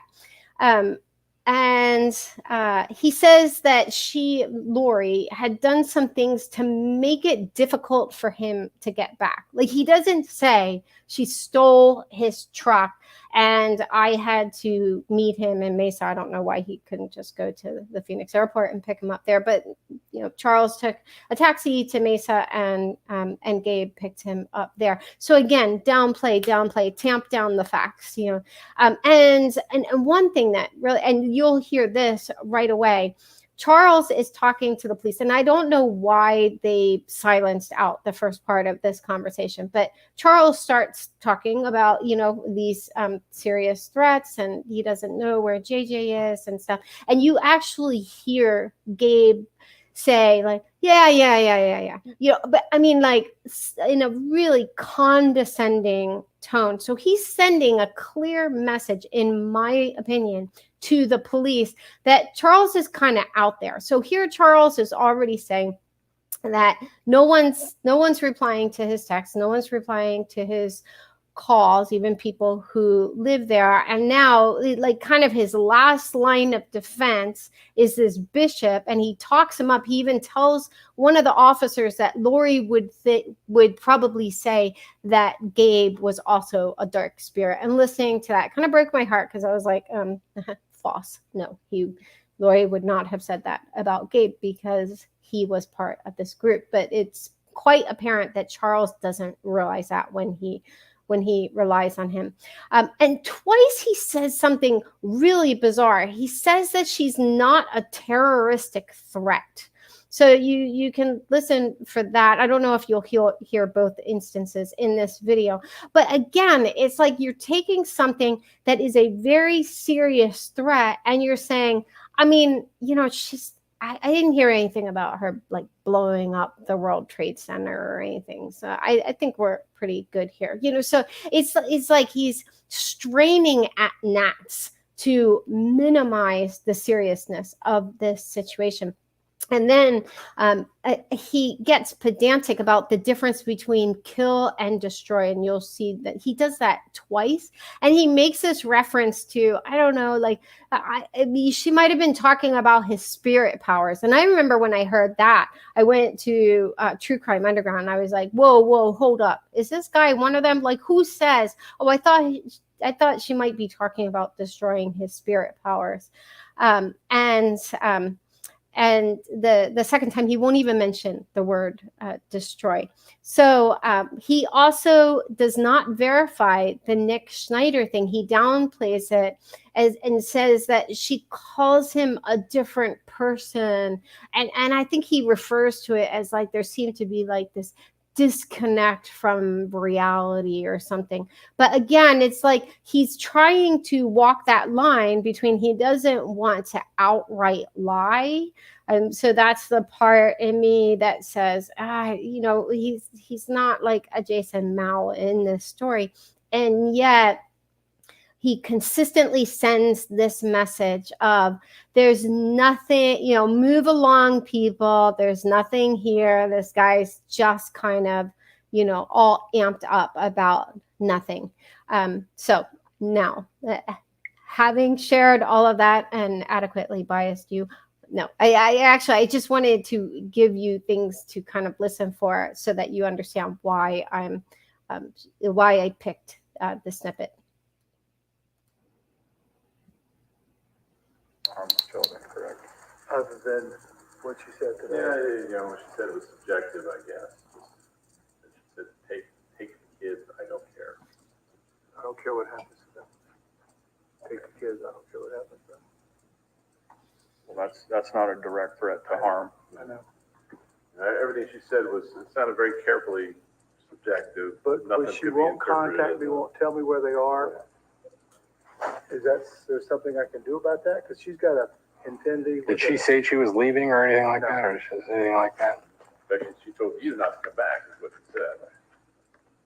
Well, as a parent, she has the right to take her children, whether, who knows where she's at. We don't know where she's at. She has the right to take the children. You weren't home at the time, so she's in her legal right to do so.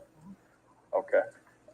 As of right now, the statements that are listed in here are provided by you, which, to my understanding, you kind of overheard some of them. Okay. Did you hear her make statements of wanting to harm or kill herself? Did you hear any statements of her wanting to harm or kill Charles? No, other than she used the word destroy, which again, subjective. Could have meant a number of things out of it. Okay. There was definitely nothing that would qualify as a terroristic threat or. So she didn't say, I'm going to kill you or anything like that. She didn't say she was going to kill herself or anything like that. Just some. Okay. The irrational statements about calling him a different name and saying he was a different person. There was a level of disconnect from reality that was a bit disturbing. But that was, again, that's just my impression. That I don't have anything substantial to back that up.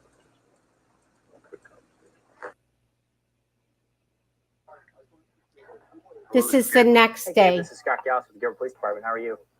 Hey, good. How are you? Hey, the reason for my call, I'll just get right to the point. You're listed as a witness on a petition for an involuntary committal of a Lori Vallow. Yes.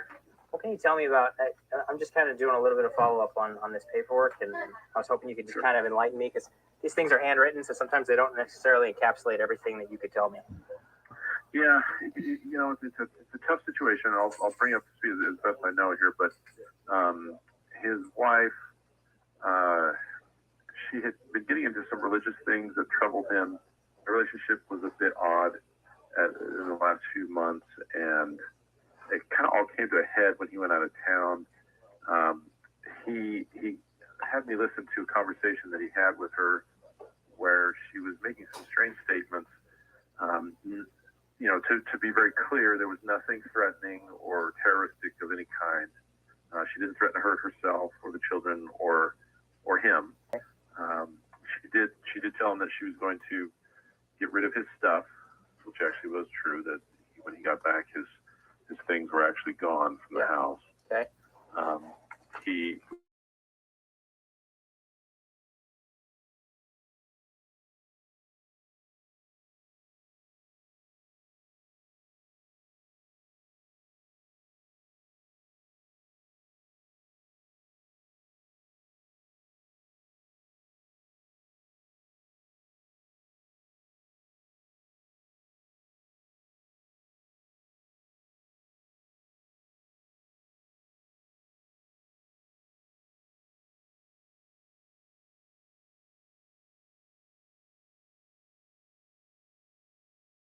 He appears to be okay. The children are okay. I haven't talked to Charles here for a little bit, so I'm not sure where he is at. Okay. Let me ask you, sir, if I may. You said, did you listen to this? Was this like a live phone conversation, or was it a recording, or what did you listen to? He put me in on a conversation. He just he didn't give me kind of warning on it. He just said, "Hold on a sec," and then I guess put me in on a conference call that he was doing with her. Yeah. And I thought I was listening to a recording at first, and then it dawned on me after a minute or so that this wasn't a recording, that it was actually a live conversation. Okay. And then it ended pretty quick right after that. Okay. And just so I'm clear, she didn't threaten him, the children, or herself in that conversation? No, everything was subjective. She did use the word destroy. She said, "I will destroy you," but it was done in a very subjective way that it didn't necessarily come across as a direct threat to him or the children or herself. Okay. Like it could have been destroy his reputation or something less literal? His spirit, for all we know, his spirit powers or something. It's very non-specific. Okay. When she was speaking, and I know you said it was short, did she seem coherent, or was she? She seemed coherent, but her statements were strangely irrational. She was accusing him of something, but would not tell him what it was. Okay. She seemed to indicate, again, in a somewhat oblique way that he wasn't who he said he was, that he was. And the only thing that actually concerned me out of the conversation that I thought was beyond the pale, so to speak, was, you know, he said, hey, I just want to see the kids. And she said something to the effect of, well, you want the kids, I'll give them to you, which I thought was a bit strange for a mom to say. Yeah. You know, and that was kind of what made me wonder what was actually going on in her mind at that moment. Okay. But she sounded very lucid as she was speaking. Okay. All right, so I think that's all. I really appreciate your time. I know this is an awkward position for you to be in, but I do appreciate the extra info. No problem. I obviously want to see everyone treated the best they can, and if she is in a bad state, that she gets the right kind of care, and hopefully this will resolve itself in the best way possible for those poor kids. Yeah, I don't think anybody would disagree with you. So, okay. Thank you again. Well, thank you, sir. All right. Bye. Yeah, hope springs eternal. It did not resolve itself. And apparently we lost the feed. And when it came back with my face. So hopefully I wasn't like flipping anyone off or anything too inappropriate. Okay. So fast forwarding to Gilbert Police Department. So a little bit of background. Charles took Lori's purse. So Lori went to school to drop off JJ, and Charles was there and he took her purse. And this really baffled me for quite a while. This didn't sound like the Charles I knew. And I thought, why would he do this on a day where he really needed law enforcement to be on his side? So here law enforcement came out the evening of the 30th. The next day, Charles takes Lori's purse, and then Lori goes to Gilbert Police Department and meets up with Melanie, and drags Tylee along with her. And eventually, I figured out what I believe the reason he did this is when Gilbert Police came out the night before, they were very dismissive about this pickup order. So Charles lets them know that he had already gone to Community Bridges and got this mandatory pickup. So Gilbert Police were supposed to carry out this pickup and take Lori to Community Bridges for a mandatory 72-hour hold. And the police officers, I'm just going to play a snippet of the video where you can see the officers they're already being really dismissive and borderline pedantic about picking her up. So Charles is like, he's thinking, okay, I got it.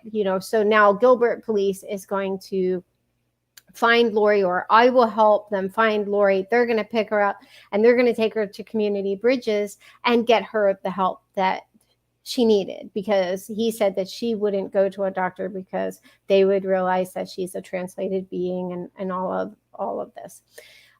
So when they were dismissive, I think, and again, this is just my opinion, this is what I surmise from having gone through everything and what I know of Charles. Like he was an intelligent guy. He was a strategic guy. He was a strategic businessman. So this seemed like it would be too emotional for Charles. I mean, obviously Charles was emotional. He was distraught, but this just isn't, you see, even in the body cam video from the evening of the 30th, which carried over to the 31st, after these police officers are so dismissive at every turn, like he shakes both of their hands. I'm like, wow, you are a better man than I am. And I certainly would have shut Gabe down with some of the things that he said. Now, when Gabe was on speaker, Charles never knew the things that Gabe said in that particular call. And so I don't think Charles ever knew just how much Gabe kind of betrayed him. And another detail that is important that I just found when in preparing for this video is I thought perhaps the police officers who talked to Lori, Melanie, and Tylee the next day, so the 31st, I thought maybe they hadn't connected with the police officers who had gone out to the home. But one of them mentioned, I believe it was Officer Edgerton, the older police officer, and we'll get to them, said that they read over the report. So when I saw that, I was just like, well, then what the hell? That meant that they knew why.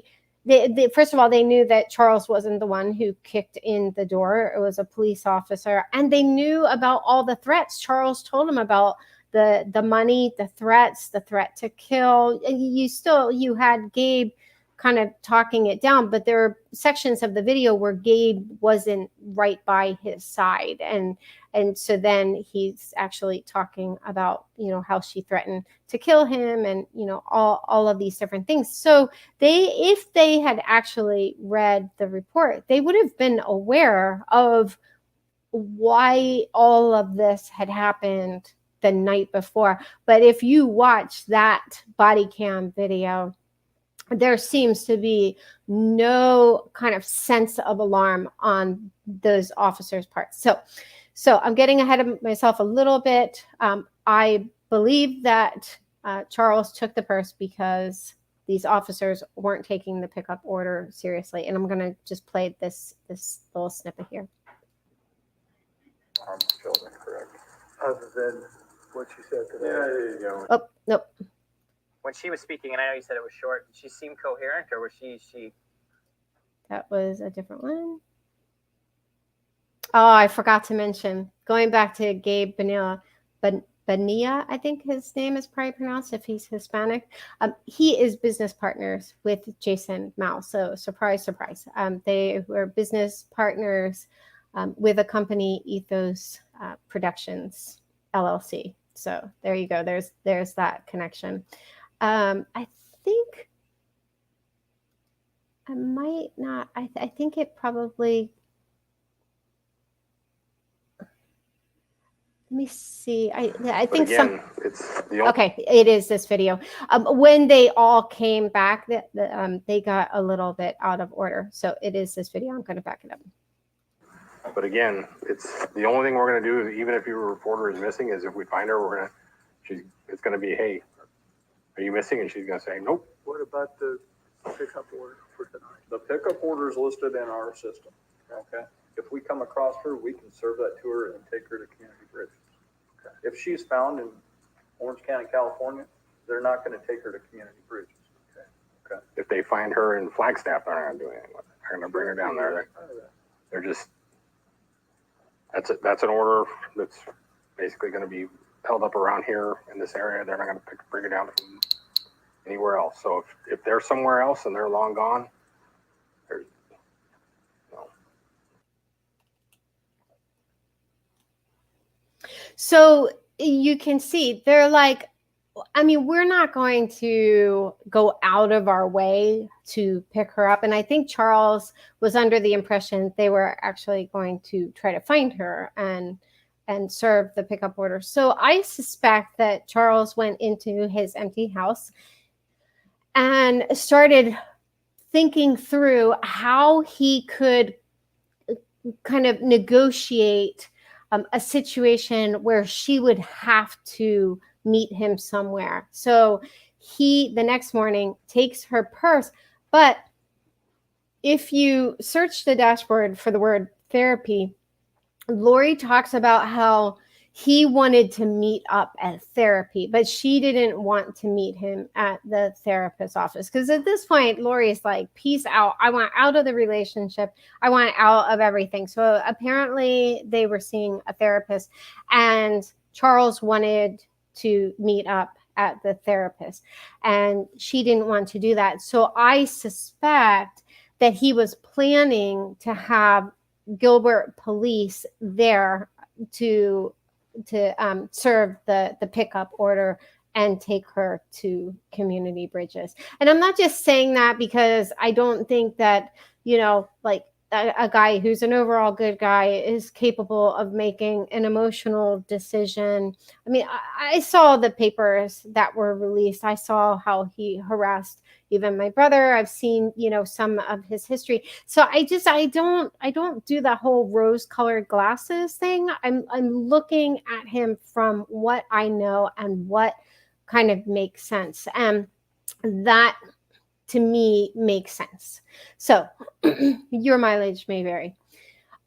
So moving ahead to Gilbert Police Department. Now, I also believe that Gilbert Police Department played a really critical role in what eventually went down, because even though they had the report from the night before, and Lori comes in within the first minute of her meeting with them, she tells 3 different versions of how he got into the car. And, first she said she had the door locked, but the sunroof was open and their dog was in the car and he must have reached in.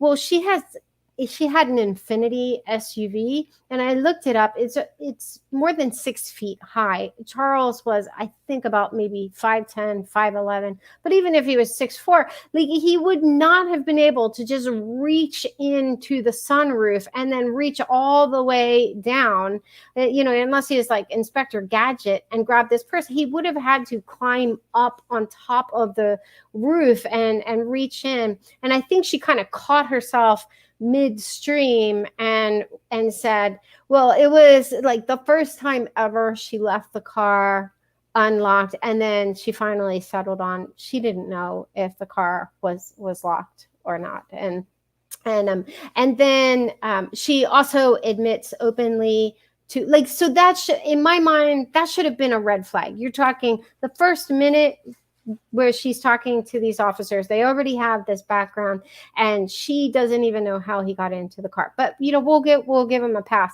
Then she tells another lie about how she couldn't get in contact with Melanie because Charles had her phone, and she just picked up a cheap, like a disposable phone, a burner phone. And in the middle of the interview, and backing up a little bit, we found out again from the Dateline producer account that this group, and we don't know when they accrued all of these pieces of technology, but at some point they had up to or as many as 60 burner phones and 30 email addresses that they used to contact each other. So I would imagine, and again, we don't know when they acquired these phones, but there's no question in my mind, she and Melanie were not cut off. But in the middle of the interview, something happens that gives her away. So my friend told me, my friend that's a police officer, he said, go file a report, file a restraining order, all stuff. I don't want to do all that stuff. I just wanted to be on record, and if you can get the purse back, that'd be lovely, because all my stuff's in there. I'm really mad about my lip gloss. About credit cards. Well, he has all the cards and all this Yeah. stuff. So he's mad because I took the money out of our account, but it's a joint account, so he wants me to give him money. Okay, well, that's all a civil issue. That's what I'm saying. Like, Purse, there's no reason why he's walking around with your purse, your ID, that he doesn't have a right to. right. Married or That's what not I'm saying. married. All the rest of the stuff is our joint stuff together. Oh, sorry. That was the money confession. Let me see if this. So then you took your phone. Let me look at the video file name. Okay, yeah, this is about the phone. So then you took your phone and purse, and has he tried to make contact with you since? He's trying to contact me through her. He has Through me, her? and I don't have a way to be contacted. Yeah, and I I wasn't sure. didn't know I couldn't contact her. It's worth mentioning here that according to the Dateline producer Twitter account, this group had approximately 60 burner phones and 30 email addresses that they used amongst themselves. So I think it's safe to assume no one in this group had a difficult time getting in touch with each other. Nobody could contact me. I just went and bought a phone so I could have a little throwaway phone. So smooth criminal Lori is not, because later in the interview, a very classic iPhone ringtone goes off because Lori forgot to turn the ringer off, and the younger officer catches this as she pulls the phone out of her purse and tries to turn the ringer off. I'll just get, I already got your information, so I'm good there. So basically, how do you even know to get a mental health thing? I don't even know how he would know how to do that. Is that your daughter's phone, I'm assuming? No, it's my mom's old broken phone. Oh, you were using her phone? I got a SIM card today and put it in, so I would have something. Yeah, no, you can't go without a phone now. You just can't. So close. You know, here she said she was using a cheap throwaway phone and he catches her with an iPhone, but she's very quick on her feet. Again, I would consider that a red flag, especially because you had two officers in the room. Anyway, so the second to the last red flag, I in going through the dashboard, I was adding notes to it, and I wanted to see the older officer, Officer Edgerton. I thought it was 4 different times in the interview. He gives her tips, and by her, I mean Lori. He gives her tips in how to evade this mandatory pickup order. So he's aware of it, and they're the ones who let Lori know that Charles had gotten this pickup order. But instead of working with Charles, instead of giving any credence to this pickup order, he decides he obviously has like some kind of weird emotional attachment to Lori. I mean, these guys, and I think especially the older one, they're just intoxicated. I like to say they're just intoxicated by her siren song. They're caught up in it. She could admit to stealing money. She could lie. She could do all of these crazy things. And this conversation between the 3 of them was absolutely manic. Like, there should have been red flags going off all over the place, but this was the officer's response. And this, when I found out how many times he actually tipped her off, I was furious and took it to Twitter because it was so unacceptable. So I actually asked my friend Janice Summers, who's an amazing videographer, I asked her if she could do something with this. I was just going to use it like on Twitter. So it's lighthearted, but it's serious. So it's a lighthearted approach because she is like hilarious. I love you, Janice. But the content is very, very serious. All right, let's. But if it's verified by my sergeant, which she says could take a little while, but why it's being verified, I have no right to. I want to hold you till I die. And while we go give the mental health petition to my sergeant, she's verifying it, we do whatever we do. How we're going to get that to go away, I do not know. Maybe you could help me. I don't see you being a baby to yourself or anybody else. I knew you wouldn't. Get your kids to school. I wanted to look good.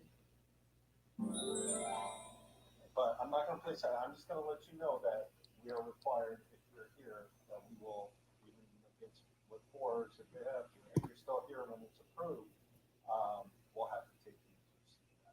Can we ask why? We don't bust down doors to get you, but we will knock. So if you see police officers knocking, talk to them through the door.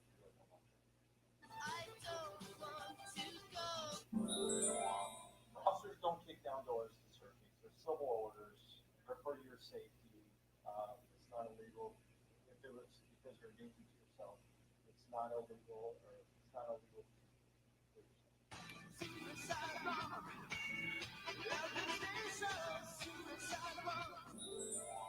So we don't go busting down doors. But if we make contact with you, there's nothing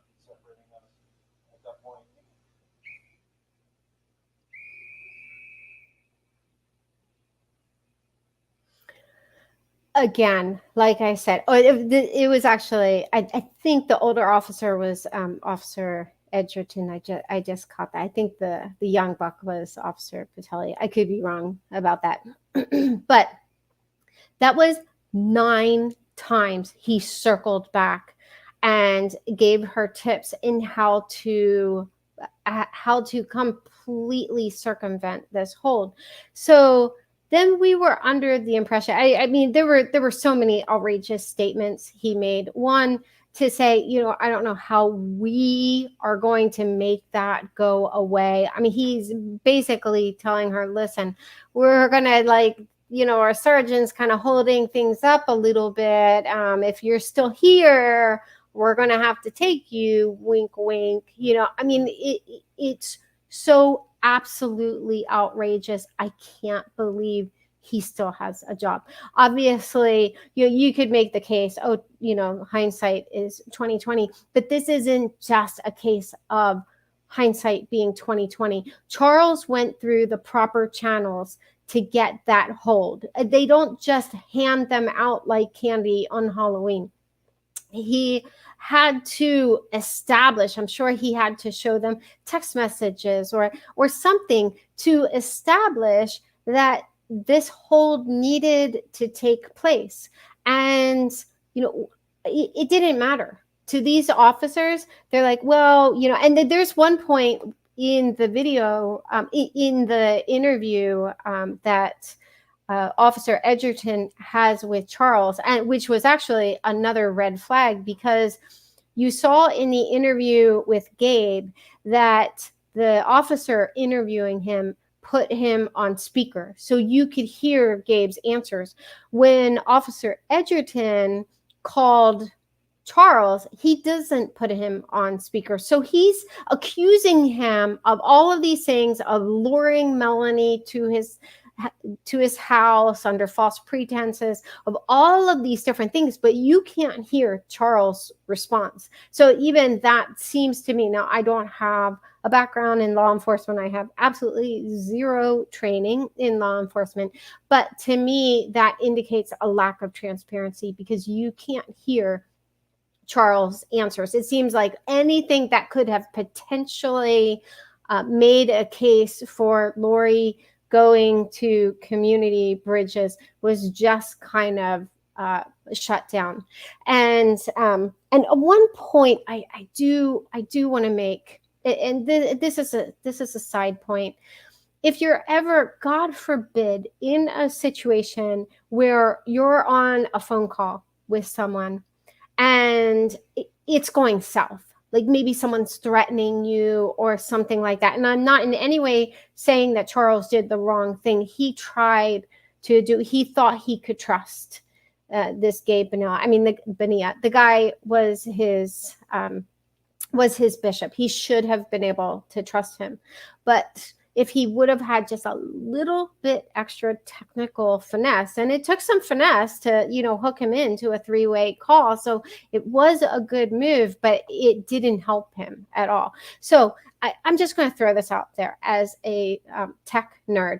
If you're ever in a situation like this and you need to record a conversation, first of all, you want to make sure that you live in a one-party consent state. And most states in the United States are one-party consent states. That means, like, I live in New York and it's a one-party consent state. Only one party, only one person in the conversation. You have to be in the conversation, so you can't be overhearing it unless you're wired up for the FBI, like Ian Pawlowski, which we'll get to in another video. But as long as you're part of the conversation, if you live in a one-party consent state, you can record the conversation without letting the other person know, so without their consent. The way I would have recommended that Charles do this, and again, if you're ever in this situation, and I've had to do this before. There are apps that do it, but they're not good because they make a weird like beeping noise beforehand. So if you're trying to record the conversation, that could tip the person off that you're recording the conversation. Obviously, I'm not in any way, suggesting that you go out and be slimy like any of these group members. But if you feel like you're in danger. The way that I did it and that I recommend, because it's really easy, and it's so easy, I'm going to demonstrate it on in this video. Just use QuickTime. Just put the call on speaker. QuickTime works on Mac and PC. I'm on a Mac, but it doesn't matter. You can have it installed on either operating system, and just open up QuickTime. I'm going to close out of this and just go to File, new audio recording. I mean, if you need a movie recording, you can do that, but you generally just need the audio recording, and click that. And then all you have to do is click this record button. If I record this now, if I click the record button, now everything I say is being recorded. And so if I stop that and play it back, if I record this now, there you go. There's your recording. It's easy peasy. All you need is a laptop or, a desktop, something where you can have QuickTime open on another device. It could even be like a tablet or something like that. So if Charles had done that, and again, I'm not in any way victim shaming, we would have actually had a recording of the conversation, and we wouldn't have had, Gabe Bonilla's scrubbed down version of the conversation between Lori and him. I don't even know if Charles had a laptop on him. I would imagine he did, because he was traveling for business. But okay, hopefully none of you ever need that. All right, last up, this is the last thing I'm going to cover. I know that this has been a lot. Of course, we also got off to a late start. I apologize for that. So Melanie, I'm just gonna play this first. She tells him, he becomes worried, actually goes before a court and says she needs to have a mental, a psychological evaluation. Correct. Did you go with her to that evaluation? I did. And what was that like? They received her, and she said, she passed with flying colors, and she got out quickly, and I waited on the outside for her, and then Tylee is actually the one that picked us up from there. And when you say passed with flying colors, do you know what they did? Was it just an exam where she filled out a questionnaire, or she met with a doctor? They went in the back room, and they just talked to her about all kinds of stuff and asked her all kinds of questions. She didn't tell me in detail all the things I probably didn't want to know, but yeah, she seemed that she wasn't evaluated as mentally ill. So they said that she's like, oh, you're fine. We know that you're not mentally ill. I mean, that's what she told me that they said to her. So do you think she was honest with them and in her religious beliefs, or did she lie and give them the answers they wanted to hear? I don't know. I don't know what they asked her. I mean, I didn't. I should have asked her that, but I didn't. So she gets out of there. Mm-hmm. And is that when the whole incident with her purse happened? Shortly after. And tell me about that. She accused Charles of stealing her purse from the car, right? Correct. Right. So she went to drop off JG at the school that he goes to. He was out of town, so his truck was moved from the airport, and so when he came back from his flight, there was no truck. And so then I don't know how he got around or anything. Maybe he called a friend. I don't know what he did. And then I got to remember the details of this. I know she had JJ. She dropped him off at school. And then he came to the school, and then he opened her car door, took her purse, and then took off. And then she got in the car, and she didn't see him. I don't believe she saw him. And then she's like, her purse is missing. Okay. So first of all, it couldn't have gone down as Melanie claimed, because if she had done the mental health evaluation before dropping JJ off, it would have been like dark 30 in the morning, because we know that she dropped off JJ at school at 8:30. Also, she didn't even find out about having to go to Community Bridges until after her purse was stolen. And then again, while preparing for this, and I'm going to try to find that document again, but I actually found in the marriage documents, I mean, the divorce documents. Again, if I can find them, here we go. I'm just going to search the page for community. This was very surprising to me, and I just found this tooling around in the dashboard. Around the same time the order of protection was issued, father filled out a petition with Community Bridges for a voluntary, I'm sorry, I had said it was a mandatory, it was a voluntary 72 hold and evaluation. Father told mother when she needed to appear at Community Bridges, but she never showed. Community Bridges then informed father that based on the information he provided them, they would be issuing an involuntary 72 hold petition to Gilbert police. So that came after the voluntary, instructing the police department to take mother into custody and transport her to Community Bridges if she made any contact with the police. To date, mother has not been taken to Community Bridges, and father believes the petition may have expired. Again, trying to give Melanie the benefit of the doubt, although in my personal estimation, she just hasn't earned that. In just going through a lot of these interviews, she seems to lie almost as easily as Lori did. It's just whatever is expedient in the moment. There is the possibility that Tylee dropped them off. Melanie hung out in the parking lot. But I just find it way too difficult to believe that Lori's main ride-along, who was there for her at, the Gilbert Police Department in these really key times, just suffers from a deplorable lack of curiosity. And that is a common theme that will come up again and again, so much so that in the dashboard, I've built a keyword set around this whole idea of I didn't question it. You hear it a lot with both of the Melanies. I didn't ask questions. I didn't question it further. I just trusted Lori. Any of these times where with her concerns about where Tylee was, even though, she and David Warwick stayed in Tylee's room, or I'm sorry, she claims that she stayed in Tylee's room and David stayed in another room.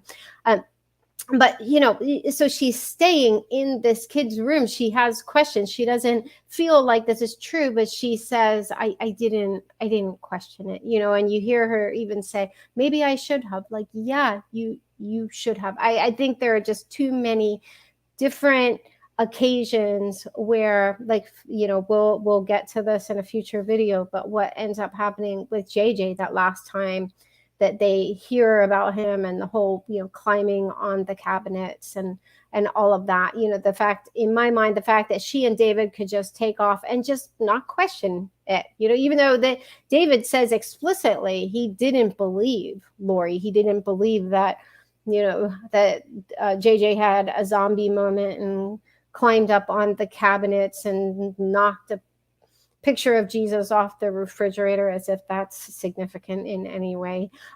But he didn't believe this outrageous story, and yet they just took off, and they knew that Lori had identified him as a zombie, and so this is a common theme of this group that surrounded Lori, just not asking questions, not calling in welfare checks when they very much should have been asking questions, and at minimum calling in a welfare check on an anonymous basis. Can't say that.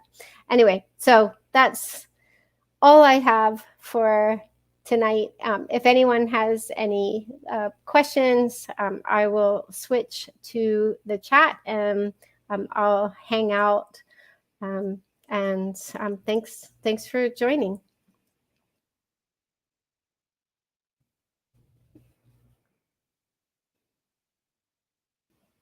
Being to see, switch to this. I am turning the AC back on. I had turned it off so that it wouldn't create humming.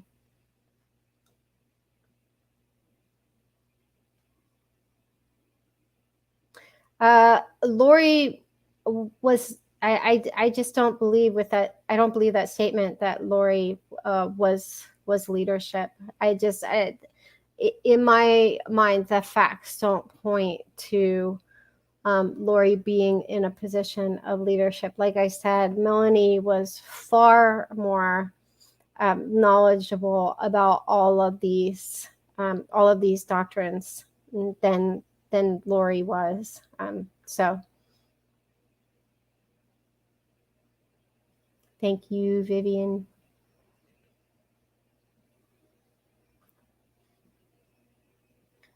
How far away did Alex live from Joseph when Joseph died? That's a great question. Alex lived, I think, at the time. I'm not familiar with Phoenix, but it was called something Valley. If anyone is familiar with the I think it has. Maybe it was like the East Valley or West Valley. I don't know. I would recognize it if I saw it. But they all lived in that Phoenix area, and Joe had lived in Austin, which is where he and Lori lived together. And when Lori and Charles moved to Phoenix, he actually followed them. Santan Valley. Thank you. That's it. Thank you, Cynthia. So yeah, he moved there to be able to be a part of Tylee's life. But I'm assuming that Joe was actually in the city of Phoenix, because it's the Phoenix Police Department. I spoke to a detective at the Phoenix Police Department about his case early on that was spitting into the wind. He mansplained to me that, Joe just died of a heart attack. And I was just like, really? I mean, because, at that point, like, the kids were missing, but it was pretty apparent that they weren't going to be found alive. And, all of these indicators. And I'm like, what about life insurance? Like, have you even chased down his life insurance? Because if Tylee was the beneficiary, that could be motive for murder. And he actually told me, if you're interested in the life insurance, in your brother's life insurance, that's a civil matter. As if I was just like these money grubbers and just looking to, cash in on his death. But I'm just going to keep pushing. After that conversation, I reached out to the FBI and have been in contact with them. So I will continue to push, because you can't now have 5 people dead. And I actually include Charles among the dead, not because I see him as a victim, even though he may have been a victim of karma, but if he had been alive, he could have turned state's witness. It would have been one more person who knew, more information. So, even his death was a disservice. Oh, yes. Thank you, Andrea, for the reminder. Please remember to like the video. I never share that stuff. And I talked about my timeline. If you just search Annie Cushing timeline, it will come up, and all the information, including a link to the dashboard. If you want to contribute to the GoFundMe, we have an aggressive goal. We had already met the goal, but then we had this hearing, which was, I believe, a total of I don't want to exaggerate. I think it's like 11 hours. So very, very expensive. So we increased the GoFundMe, but I also have a public document, a spreadsheet, of course, because I'm analytics, where I track every dollar, even if people pay me via Venmo. I track that. My Venmo is just Annie Cushing with a hyphen. I don't put their name, I put their initials, but I track every dollar that comes in and everything that that I have spent money on. So the only thing that I'm using this money for is the transcription service. Everything that I do obviously is pro bono. So, but I do hope, in fact, I even looked at just like parsing out Melanie and David's testimony, because even if I just start there, you know, I'd like to add that to the dashboard, because there was a lot of really, really important information and some that contradicts things that were said or written elsewhere. So yeah, as soon as there's enough money, I'll just parse that out and transcribe those first. Yeah, Elsa. Yeah, Gilbert is pretty close to the Santan Valley. Yeah, they're all kissing cousins. Yeah, and I have a video on my Analytics YouTube channel that actually demonstrates how you can use the dashboard. So if you're interested in, you know, searching some of this stuff, it is very, I mean, at the risk of sounding self-aggrandizing, it is very easy to use. There are lots of filters where, I mean, sometimes I can't even remember a word that was said, but like I have a filter for who's speaking and another filter for who is being spoken about. So kind of the subject. And sometimes I'll just know, you know, Melanie Pulowski said this about Tylee, but I forget how she said it. So I'll just say, okay, I just want to see across all of the videos and even the documents, although the documents that isn't as relevant, but I'll just look for anytime Melanie Pulowski talked about Tylee, and she doesn't even have to say her name. That's part of why I hire an analyst to go through and extract who is being spoken about, and that's what that filter uses. So we're taking this transcription and translating it into this massive spreadsheet with all of this analysis, and then those columns become filters. It's super geeky stuff, but yeah, yeah, Vivian, yeah, it is a lot of work.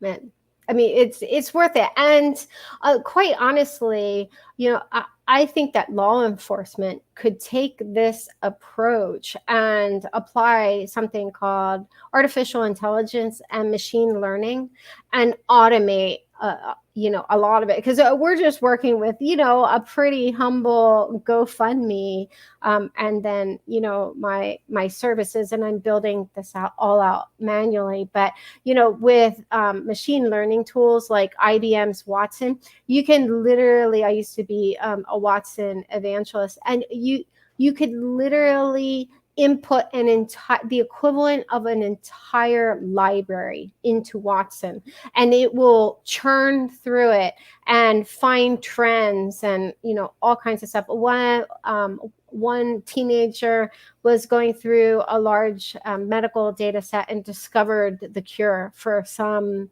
incurable disease. I mean, these machine learning tools are absolutely powerful. So, you know, so I hope that law enforcement could take this, you know, kind of humble grassroots effort and scale it out to something that could, you know, prove to be really helpful.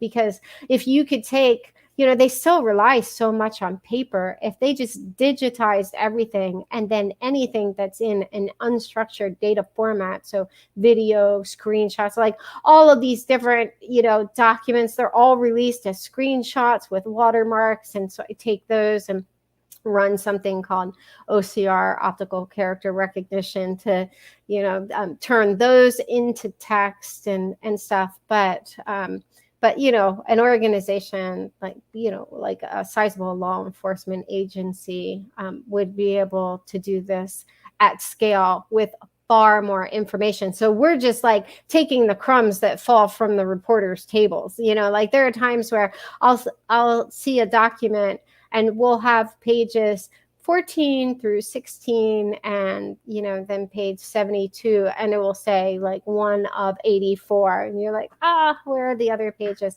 I mean, it could be that, you know, like law enforcement didn't release those other pages, or it could be that, you know, reporters are just deciding what they want to release. But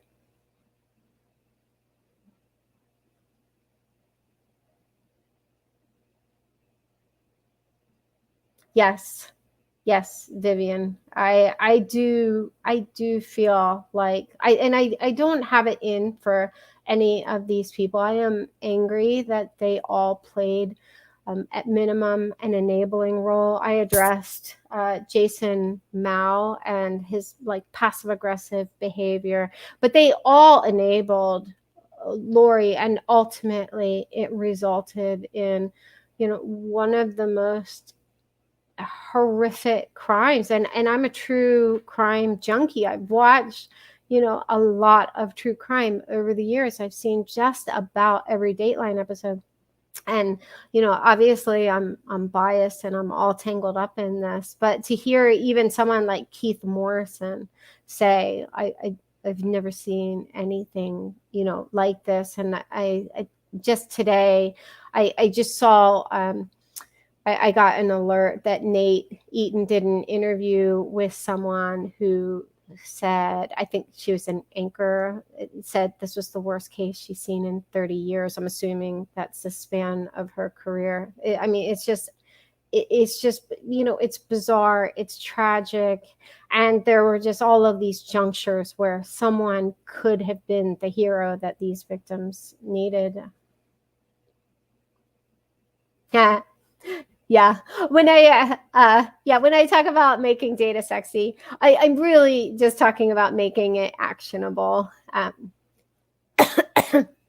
Excuse me. I do at times take the analogy a bit far, but conference organizers know what they're signing up for if they invite me to speak at their conference. Okay. When Joe had rights for visitation, and all of this like hanging out, I'm not going to include this in the final video. So if you wanted to ask a question that you don't want publicly available, I'm going to cut all of this off. When Joe had rights for visitation with Tylee and Lori moved her to Hawaii. Yeah. Oh, Glowing Ember, that is the $1 million question. So this group called WTF, I think it's Wicked Truths and F-Bombs. They FOIA'd, so Freedom of Information Act. They exercised their right to request all of this information from Joe and Lori's divorce. And it was, I don't want to exaggerate, but I think it was at least hundreds of pages. I think it may have been more than 1,000 pages. And when you read some of the things that Lori did, I mean, like she actually said that death would be an option before restoring, like allowing Tylee to go to visitation with her dad. I mean, there's another document that said the interviewer asked Tylee, I think she was 3 or 4 maybe, who Joseph Bryan was, and she said that he was her old daddy.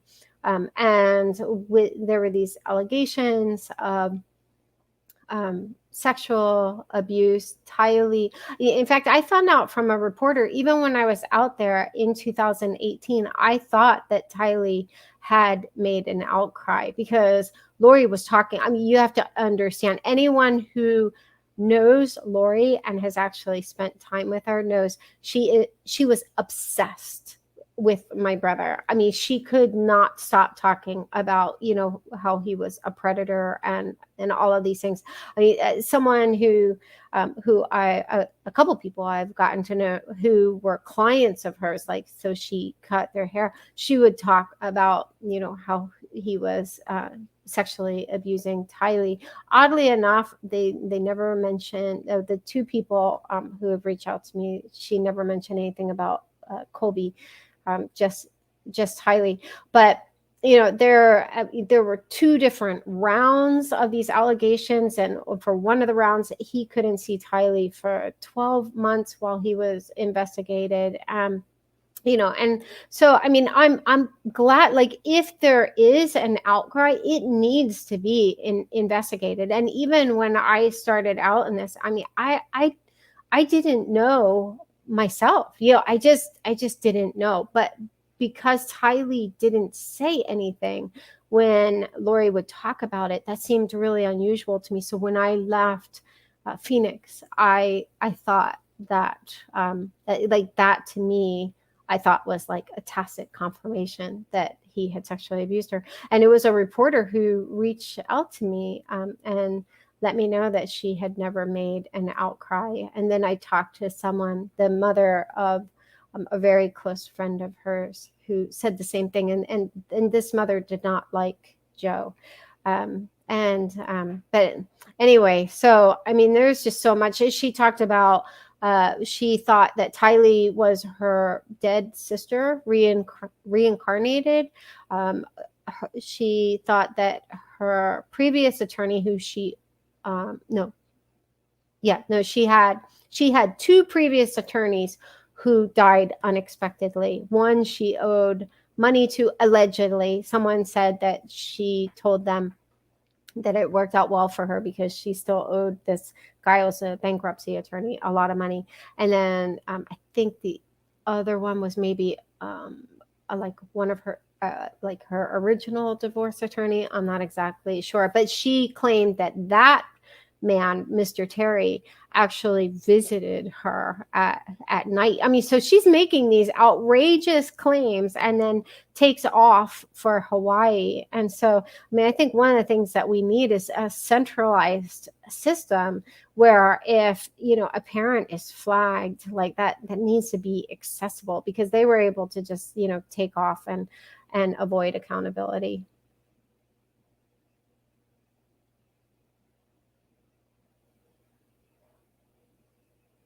Yeah.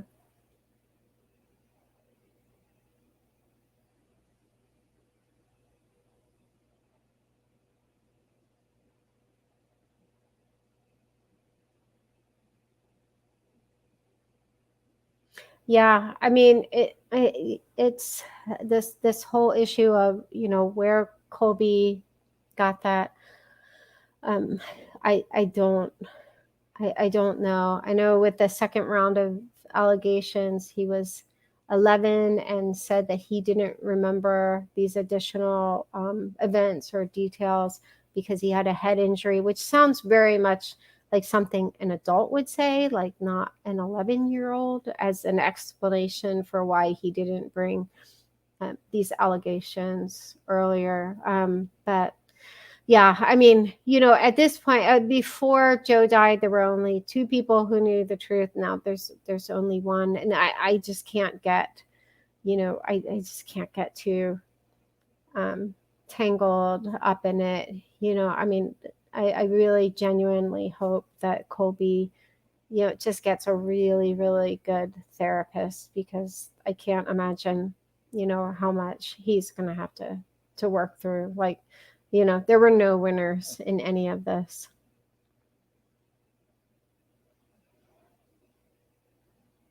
Yeah.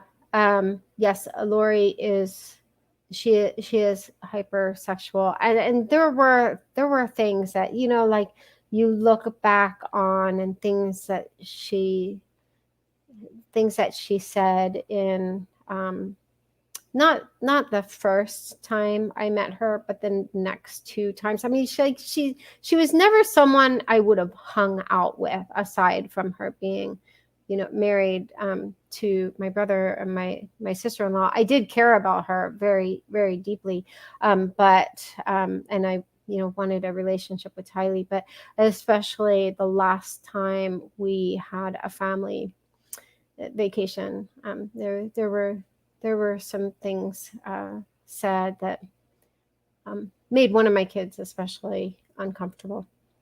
So yes, I think there was, and even just reading through those documents, I think it was just a hyper sexualized, home environment, which is just sad. I mean, these kids should have just been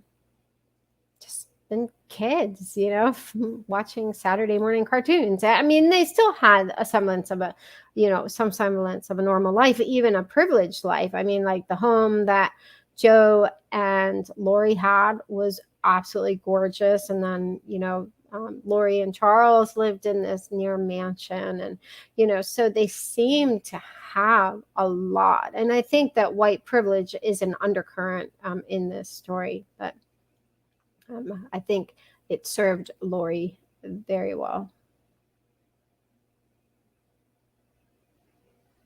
Yeah. Yes, Andrea, I totally agree. I mean, everyone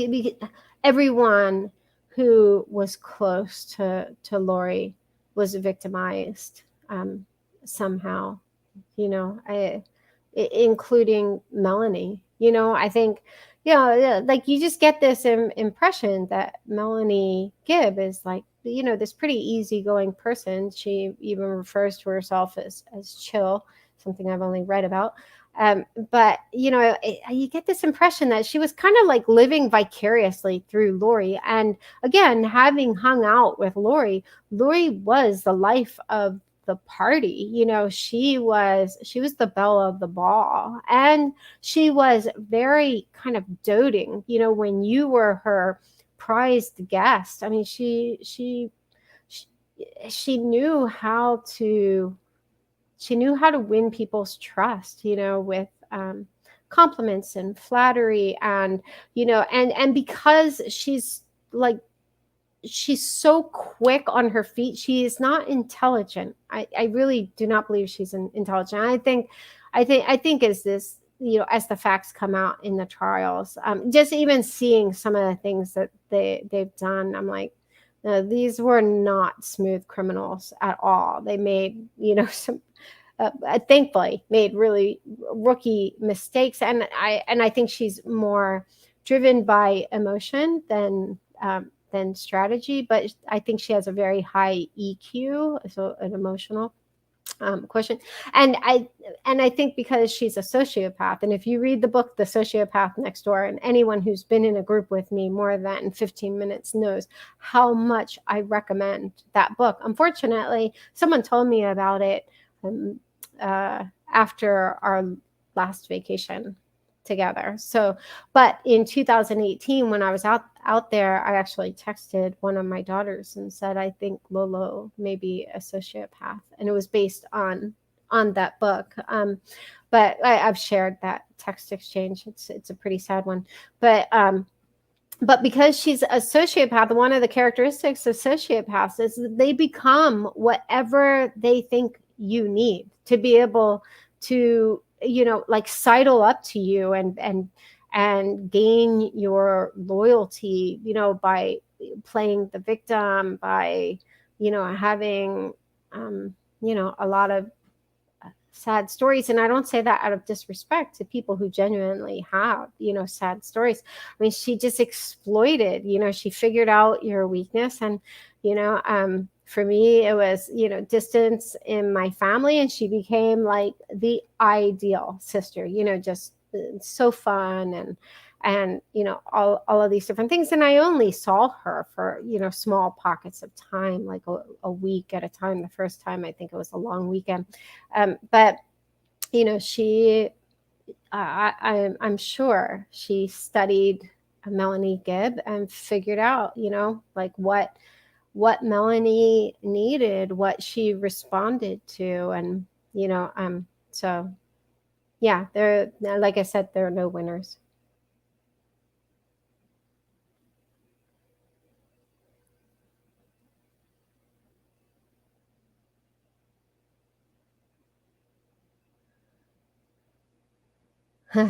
Yeah, I saw a reference to the timeline, Michelle. This timeline is so comprehensive that someone said she was going to print it off and read it. I think she was traveling or something, and she went to send it to her printer, and it was more than 200 pages, 8.5 by 11 at that time. That also included the comments, but it was just curious, and like a few months ago, just wanted to see how many pages it was without the comments, and it was, I think, more than 200 pages even without the comments, and it crashes. Like it's almost impossible to update because it crashes so much. That's okay. The person who's bummed you missed this, I'm gonna publish it on my YouTube channel. Amanda, that's a good question. She asked, did Tylee really dislike Melanie? I'm gonna go out on a limb and let me explain a little bit about Tylee. So I would go to these interviews, and I've always told like my kids, they knew I was into real crime. And one of the things that drives me about real crime shows is all the cloying things that people say about people after they pass. I understand it's human nature. And I think because I'm an analyst, it's so lost on me. Like I remember people exactly how I remember them when they're alive. So, silly statements like, he never knew a stranger, things like that. Like I hear stuff like that, and I tend to be a little bit of a Rain Man. So I'm like, well, if you met him, then obviously they're not a stranger, So like when I was in these interviews, I could tell they were trying to like get me to like, like paint this picture of Tylee that they kind of had in their minds that they wanted. But the real picture of Tylee is, when I got there, so I hadn't seen her since she was almost 5. It was right before her 5th birthday. There were lots of reasons. I became a single mom a year after right before our last vacation together. And the only reason we had that vacation together was they came to where I was living. So I hadn't seen her since she was almost 5, and I tend to play it pretty chill. I actually love teenagers. Is the weirdest thing. It was my favorite phase of parenting, and I just think they're like the coolest people on earth. It's just so fun to watch them like try to, like a little bird break out of its shell, figure out their independence within parameters and stuff like that. So my approach with teenagers is I tend to kind of hang back, and it's like kind of permission based. If they send signals that, like I'm not, too much of a dork for them to justify talking to me, then, I'll chat with them. But if they send signals like, they go to their room, I'm not going to chase them down. I don't like ask a lot of questions and stuff like that. Like I try to just make it as comfortable as possible. So with Tylee, I mean, when I got there, she was really shut down. Like I almost immediately was like, wow, she is depressed. But I didn't understand it because they lived in a mansion. She seemed to just have everything. And, she was kind of like nipping at Lori's heels, being argumentative and things like that. So I was like, what is going on? And then Lori started making sometimes, really, really inappropriate comments that, and over time I saw, oh, okay, wait, I need to reprocess all of this. So all that to say, Tylee's like kind of, my experience with her was her de facto standard is she's pretty standoffish, and you have to win her. And my personal experience was I won her by, like, we were the only ones in the house who we were both really familiar with memes and, you know, like really hilarious YouTube videos and GIFs and, you know, the kind of stuff you find on Reddit and stuff like that. So we just started making references, you know, to like the honey badger and all these different things, like, you know, Rainbow Mountain, that if you're not like a techie, you'd have no idea what we were talking about. And Lori would be like, I have no idea what you guys are talking about. So we kind of, you know, found some common ground, and she started to relax a little bit. But it really wasn't until my last night there, and I promise you, I am not being cloying. I just don't do that. I hate it so much. But the last night we were all supposed to go out on this girls' night out, and Lori was mad at me because she had made this comment that was just way too far about, yeah, I'm not even going to get into all that. And I was still trying to be gracious, but she knew she couldn't walk that back enough.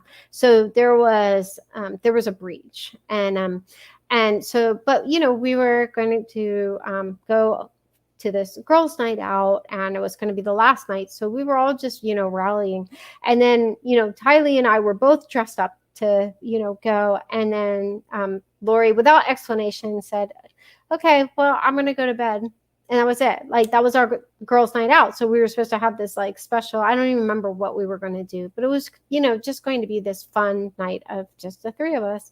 And so obviously I was bummed. I was angry. I was like, yep, she's a sociopath. But I just hung out in the living room, and I was like, well, I'm just going to make myself available. And if she wants to, you know, kind of come hang out, I'm here. And, you know, like we had a little bit of small talk, but then that turned into a real conversation. And I actually referenced this, this conversation and how endearing it was in this text exchange I talk about that I had with my daughter. But I just took that opportunity. I was like, well, you know, I have nothing to lose at this point. And I just pointed out some things that I saw in her that I just really admired, and that, you know, like were similar to different family members, because she was so familiar with the Cox side of her family, but not the Ryan side. And, you know, so I was just pointing out, you know, different things. And one trait that we were very much the same on, and the wall came down, and we ended up having, it wasn't very long, but it was just really endearing. And I really felt like afterwards, I was like, wow, I got past the wall. You know, I didn't know if I ever would. I'm turning on the fan here, but yeah. So all that to say, to make a short story very long, you know, if Mel, and let me also say that Tylee she was very committed to her faith, her LDS faith. She knew that I was not LDS, but she didn't get into all the weirdness that Lori was into. And I had never heard Lori talk about the end times until that 2018 trip. So she was very obviously reading Chad Daybell's books. She never mentioned his name or anything like that. But to be talking to someone who is not even LDS and has no grid for what you're talking about like how terrible the end times were going to be, and her perspective of the end times was very much like David Warwick's visions. I mean, she was terrified. So that's part of the reason I don't think that she met Chad at that point, because I think at some point after she met Chad and then they, you know, kind of partnered up, then she, you know, like went from, it appears she went from being afraid to it to actually feeling empowered. Like, you know, like this group was like leading the 144,000 and stuff. But anyway, but all that to say, Tylee wasn't into any of that. And so anytime Lori started talking about that stuff, she was out. She was like, deuces, I'm gone. And so if Lori had people over who were all talking about this end time stuff. And who knows? I mean, if it was anything like David Warwick's, visions, like I can imagine, Tylee was like, all the guards up.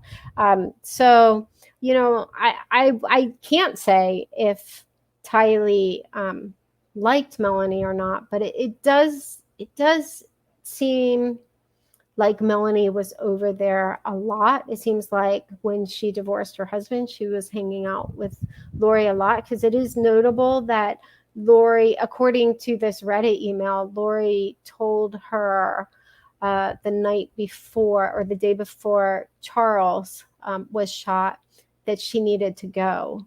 So it lends this question in my mind of if Melanie was actually even perhaps like living there. I don't know, but Tylee's a tough nut to crack, and what was a tough nut to crack. But once you were in, I mean, she just had this like incisive humor, and she was very, very funny, very, very witty, dark humor, just like the Ryan side of the family. And yeah, so we had planned, because our last visit was so disturbing, like between Lori and me, we had made plans for her to come to New York when she turned 18. But anyway, yeah, and yeah, I mean, like even hearing about Melanie Gibb hearing Lori refer to Tylee as a zombie.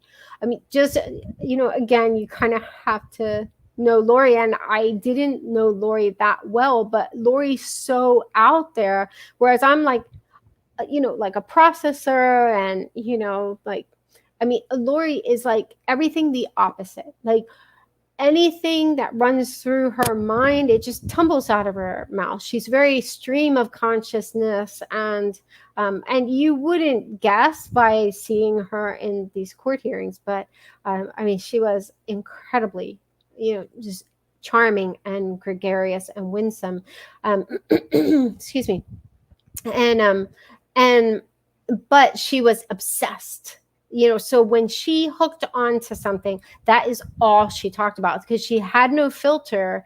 And then here she was, because I saw that even with this end time stuff, I was just like, well, why? I just thought, I thought she was just really in fear, like really, really fearful that, someone had told her something about the end times, and like she was trying to warn me, but I was like, I don't know what I'm supposed to do with this information.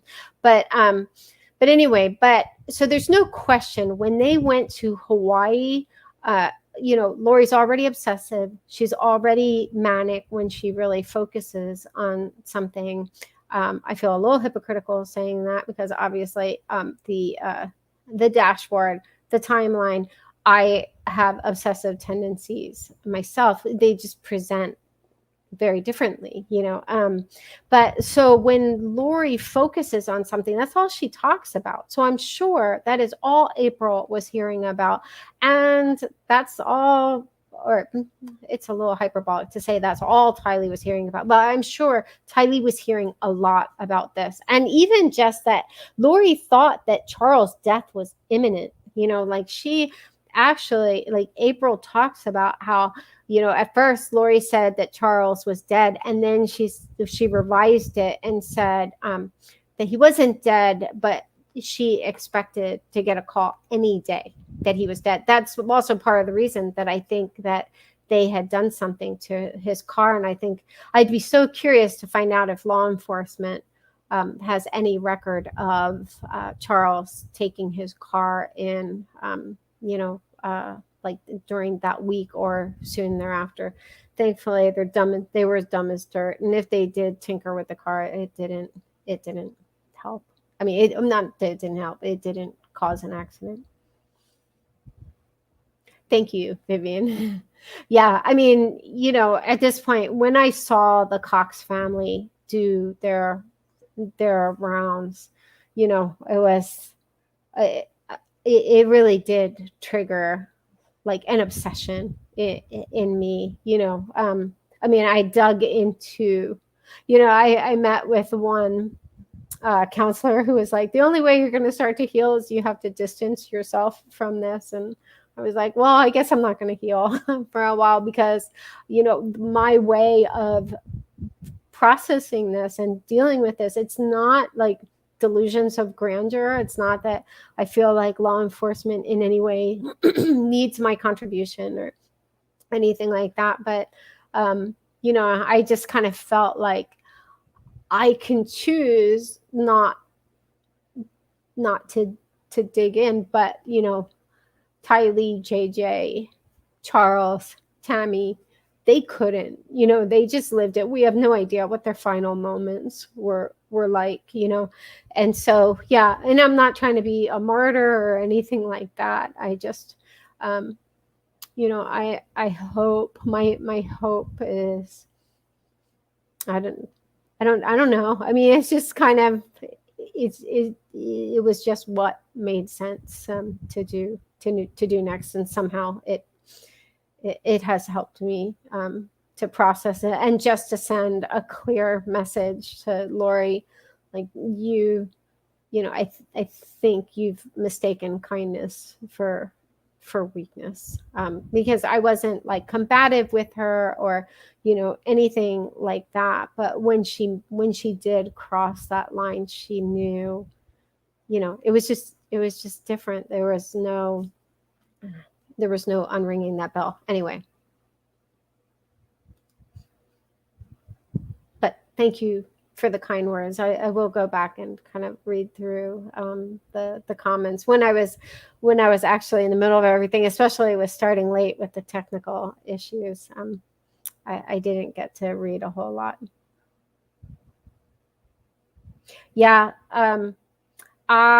Judy, I agree with you. I actually I've written a couple posts comparing both Lori and Chad to Charles Manson. Charles Manson never even told those girls to murder the Sharon Tate and the other victims, but he incited it and was found guilty of, I think it was conspiracy.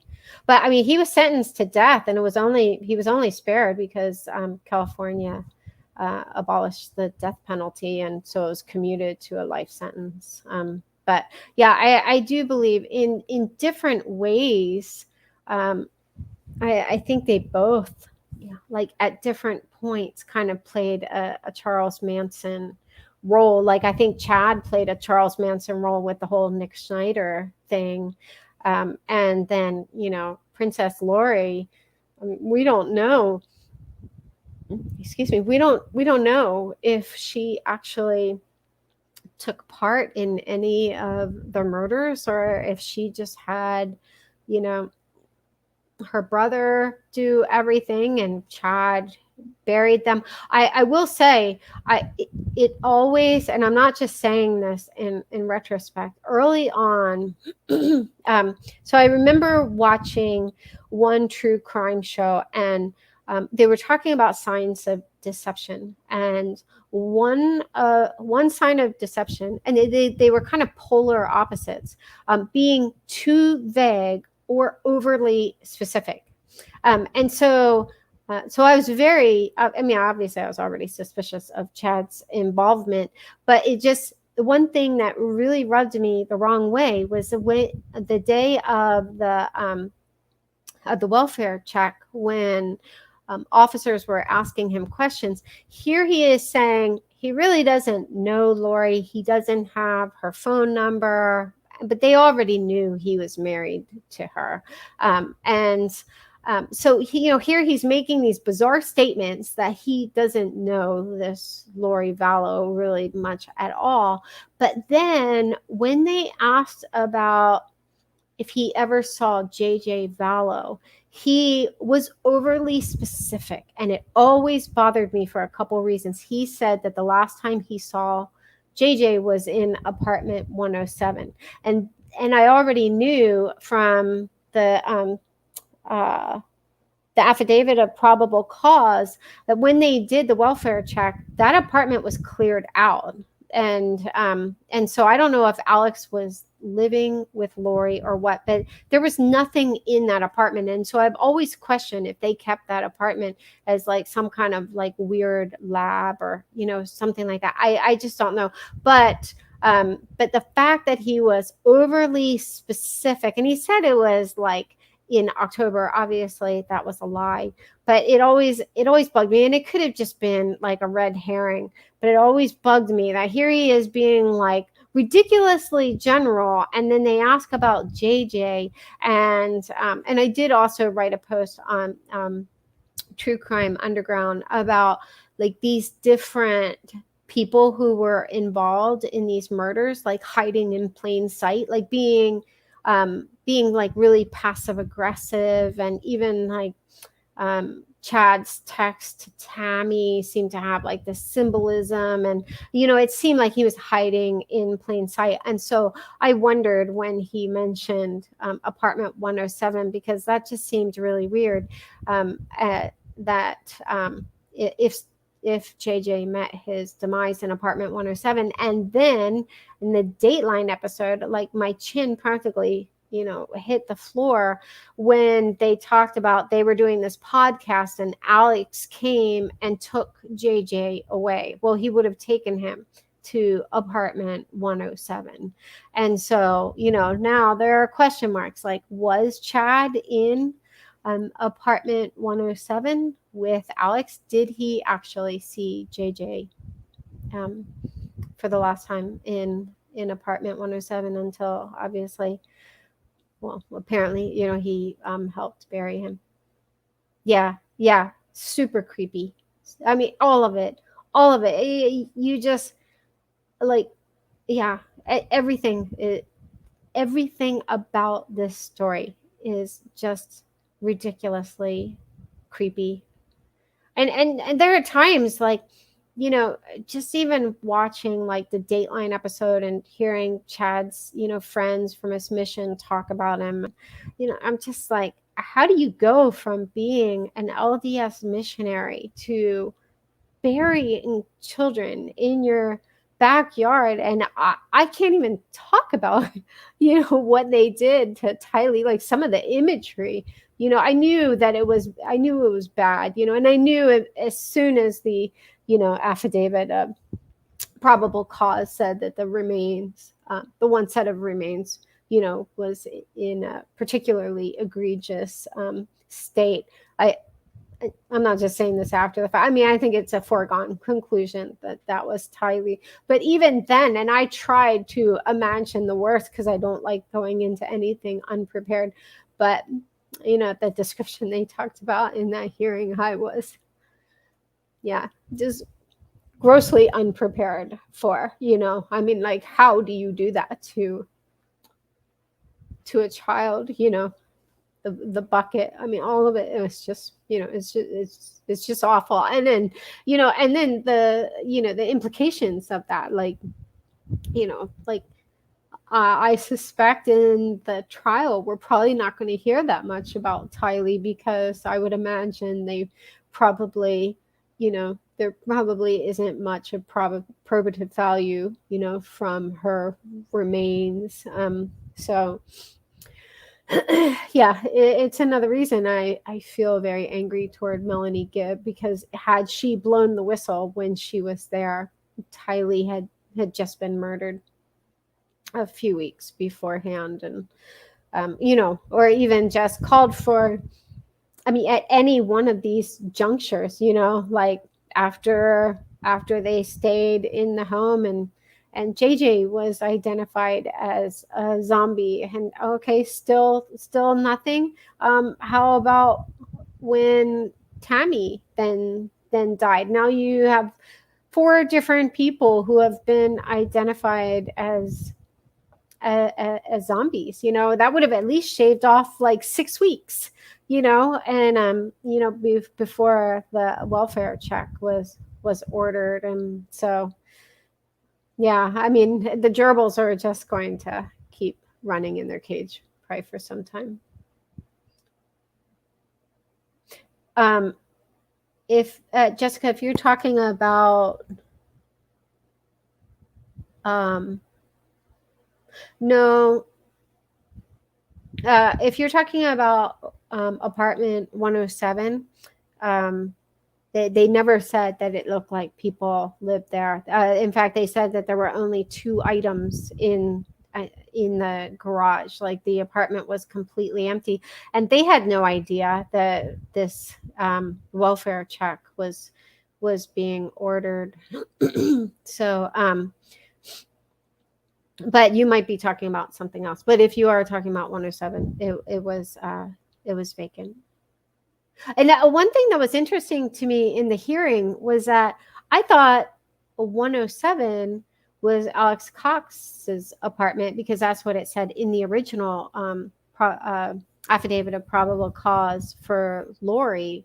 But we found out that Alex signed the lease on apartment 107 where Lori was living, and Lori signed the lease for apartment 107. And so like who even knows? But then you have Melanie Pawlowski living right next door, and also we know that she went to I'm going to cover this in another video, but we know that she visited Lori in Rexburg before she moved there, and she in her Melanie Pawlowski roundabout way, in like 728 words, she explained that Lori encouraged her to come out there to get away and see if she would want to live there.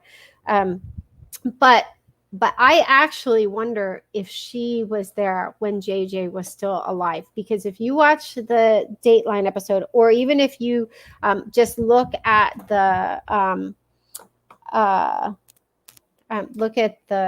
sorry, my computer was about to die. If you look at the dashboard and see anytime Melanie Pawlowski talks about the kids, so there's this category of the kids that is specifically Tylee and JJ. Keith asked, and you can also filter to like the specific video, so you can choose that episode of Dateline, which is the second episode of Dateline. I think what happened to the kids. It's like where are the children? What happened to the children? And then what happened to Tylee and JJ is something like that. But so he asked her if she saw the kids, and she makes this point, and I don't remember exactly what it was. And now I could look it up, but I won't. I will cover this in a video because I think it's very interesting. She said, when I moved out there, no. And then Keith doubles down, and I think he says something like, so you never saw the kids. And she says again, when I moved out there, no, I did not see the kids. And again, here you have an example of someone being oddly specific, and it seems like she's definitely possibly trying to mislead Keith without overtly lying, because the truth could come out. And it's very much a Melanie Pawlowski thing to be able to say, no, I said specifically, when I moved out there, I did not see the kids. So that just entered this question in my mind, because she never has shared when she moved out. I mean, when she came to visit. But I suspect that at least one of them was alive at that point. Another question mark is who helped them move, because a neighbor said that Lori and Alex were in the moving truck or moving van with the kids, and a friend from Phoenix was with them. So, that question has also never been answered. Who was the friend?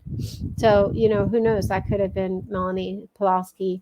I just don't know. But some friend was with them when they moved in. And obviously this person feels some level of shame or just wants to protect their privacy. There was also that, the question of who the woman is in the ring footage, So, if I had to put money down on something, I would say Summer.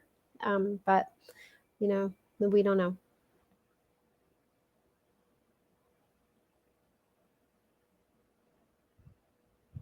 Yes.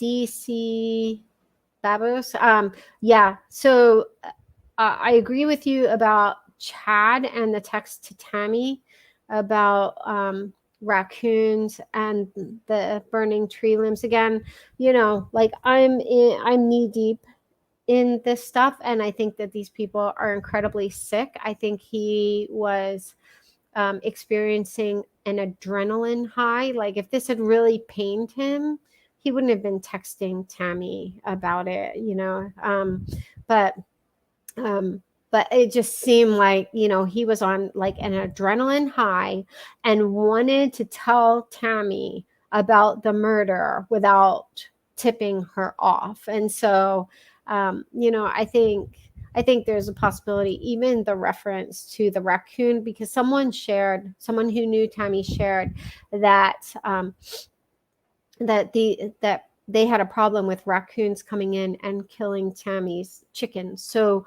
Tammy would have seen raccoons as a menace, something like she would have, potentially celebrated that it was shot. Although, she really kind of blows Chad off. So I'm sure she's like, I'd rather not have all these details. But I've wondered if even the reference to, it being a large raccoon was like a passive aggressive swipe at Tylee's weight. I mean, we just don't know, but there are so many, like, just the fact that he talked about burning limbs and I mean, obviously he's talking about tree limbs, but he also said that he wanted to burn these branches before some big rain. Like that makes sense, but they had just had rain. So I looked up the historical weather, and I'd already looked that up because of their Yellowstone trip, and because I thought Tylee was in Yellowstone Park, and I thought it was weird that they went to Yellowstone on the 8th because it rained off and on throughout the day. So I was like, well, why are you wanting to burn tree limbs before a rain when they would have been wet? So they would have, like, I grew up on a farm. I mean, if you burn wet wood, it's going to smoke a lot, so nothing about that made sense. So, there are lingering questions like, did he actually shoot Tylee? Like, why the reference to shooting something? I just don't know, but he's a sicko.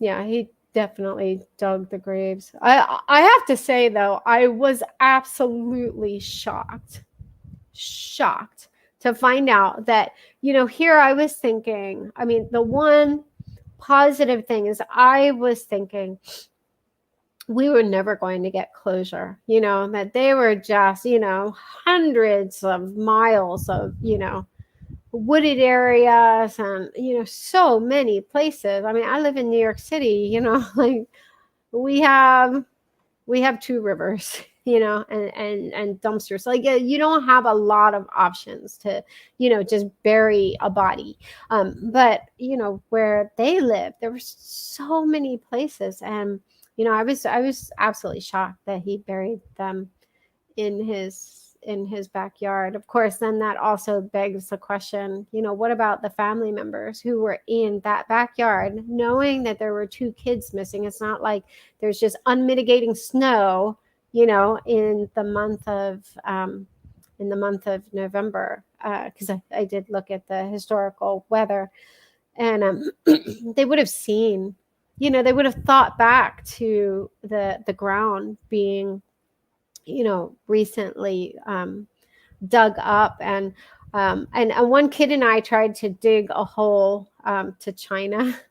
We were kids, but we were really ambitious, and we dug this huge hole before finally giving up our effort. But going back there, like the ground still looks different in that hole, which it sounds bizarre, but like we just dug such a huge hole that the ground still looks different. It doesn't look, it was just an open field, like nothing was being harvested there or anything, but they would have seen, like anyone. And the neighbor said that there were family members who were out, doing these large bonfires. And one of them told a local that these fires were as high as the treetops, like,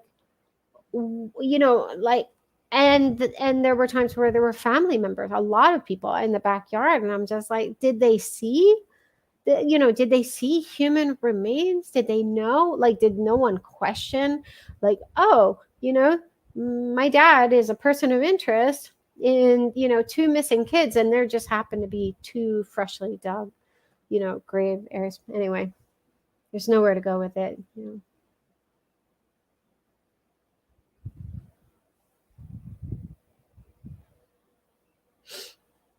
Yeah, Tara, I agree. They needed probable cause for a warrant.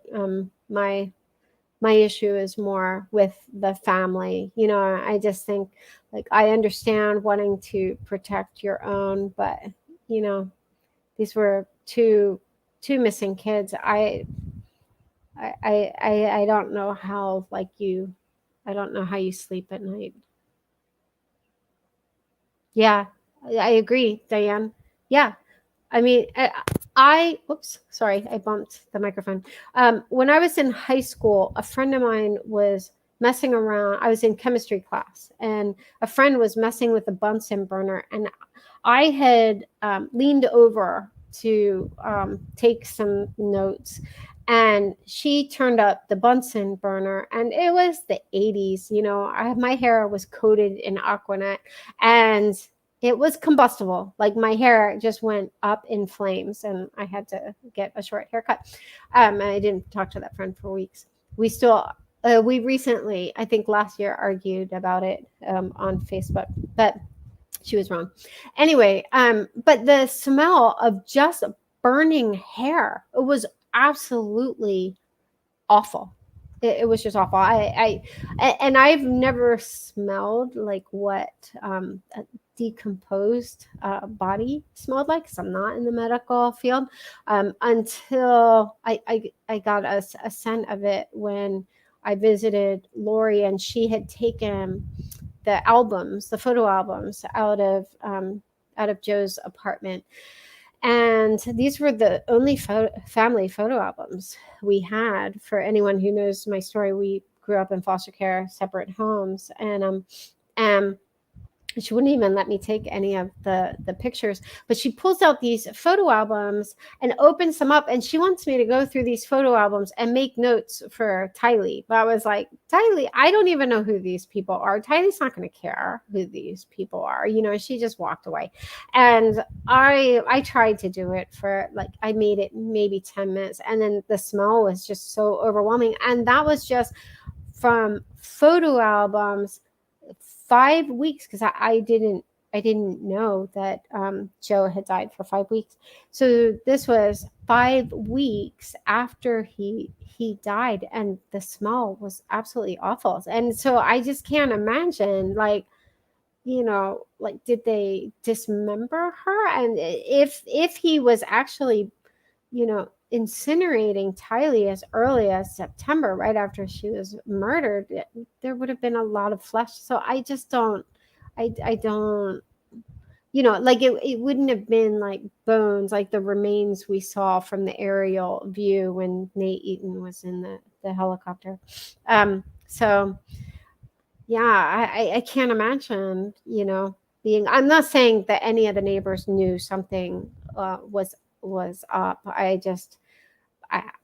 I don't know what the purpose of the fire was that particular day, because I can't imagine that he was burning a freshly, killed. Yeah, I don't even know how to refer to it. But anyway, yeah, I don't know. This is, yes, yeah, the albums, they reeked. And I'm not given to hyperbole. It was just awful, and I, now in looking back, I think I gave her way too much benefit of the doubt. I think she actually kind of got off on, watching me struggle through that. I don't know. But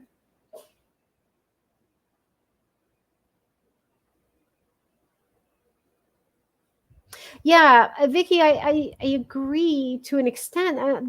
The one problem though with the whole raccoon story is, who buries like a pest in like their pet graveyard, so, and then just the size of the burial ground, like he's saying, like Tylee, the place where Tylee was buried, that's, he buried a raccoon. I can't, it's not plausible deniability in my mind. I mean, it just would have been too large of an area. And, I would imagine that probably wasn't the first raccoon he had killed. I don't know that for sure, but it just, excuse me, it just doesn't make sense. Like, it'd be like, catching a mouse and then like giving it a burial in your, pet burial ground. No, you just kind of dump it in a bag and throw it in the trash. So, yeah. Yeah, I agree, Sarah, about, this cult. Because in their minds, they were ridding the world of zombies. And when we get to Ian's documents, they actually, or at least Chad, and, they appeared, and it doesn't seem like there were any dissenting voices. They actually believed that,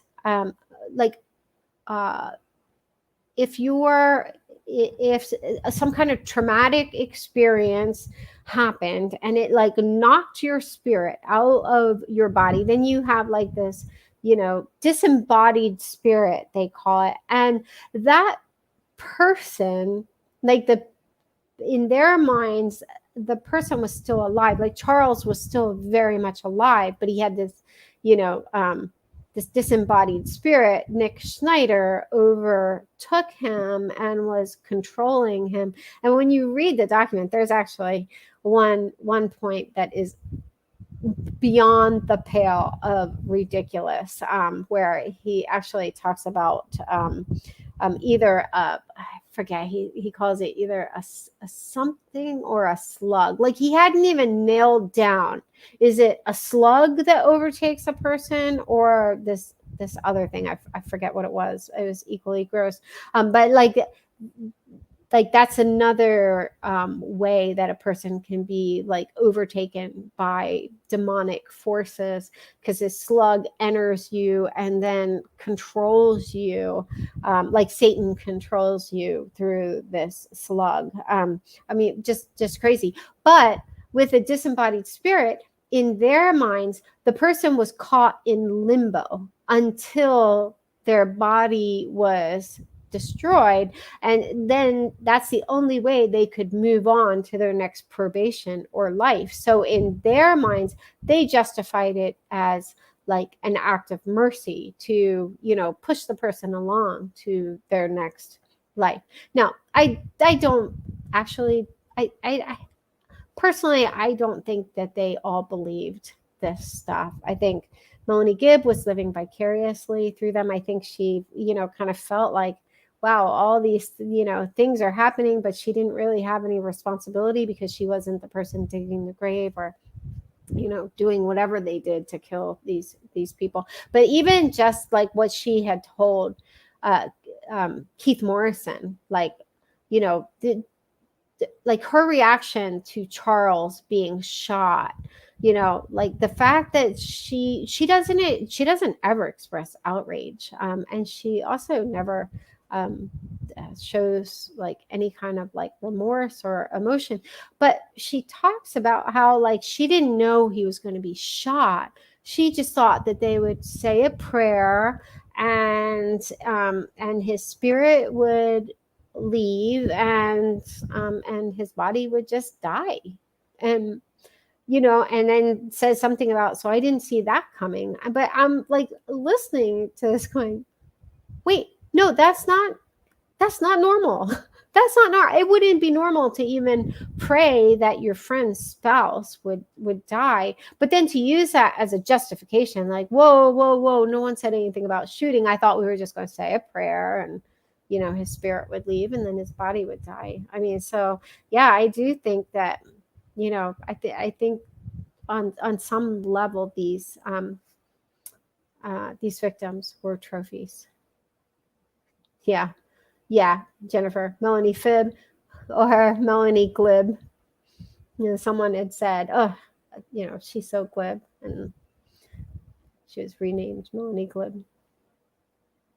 I mean, I have to say, after her first interview, although like I was devastated within the first 5 minutes, just because, and I even asked 2 different people, like, could you give me a heads up if there's anything that's really, really bad? And in the first interview, and both of them had said no, yeah, I mean, it's just, you know, it's weird, it's called stuff. But then she practically leads the interview. It's in the first few minutes. She lists Tylee and JJ among the dead, and no explanation, and never circles back to it. Like, do you know this for a fact? You know, like she said that she came forward, you know, for the because of the people who have died, and then she listed them, and then she even intertwined them with Charles and Tammy, I think, just so that there was no question of like, oh, she wasn't saying Charles and Tammy and then, you know, JJ and Tylee, like she intertwined them, and but then there was no explanation. And so like that night I just went into a dark room and just cried. You know, I was like, I knew that they were dead, but I was just like, really, like, you couldn't have even given family members like a heads up, like, hey, I'm gonna let people know that I do know that Tylee and JJ have passed. And anyway, you know, whatever, it is what it is. But by the end of the third interview, I on a lot of levels, I felt some level of compassion for her. Like I did feel like she was kind of duped, and I wasn't sure what to make of it. And she did come across as, you know, just very gentle and stuff. And so I was on the fence, and I was still angry at her, but I actually felt I felt guilty for being angry, and I was, you know, willing to forgive her, and I'm still willing to forgive her, but that's more for me than for her. But then she publishes this letter to eval, and one of the things that I couldn't reconcile was this little like fragile flower doesn't fit the profile of someone who could be like the trusty ride along for all of these deaths. Like they just didn't seem to match up. And then she published the eval letter, and I was like,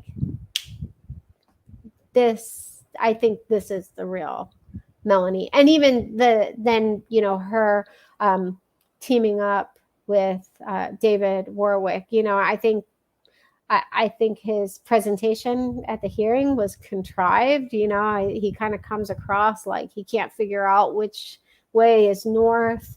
But then you read his visions. I mean, I think they're both very, very militant, and I think they were all in on all of this stuff.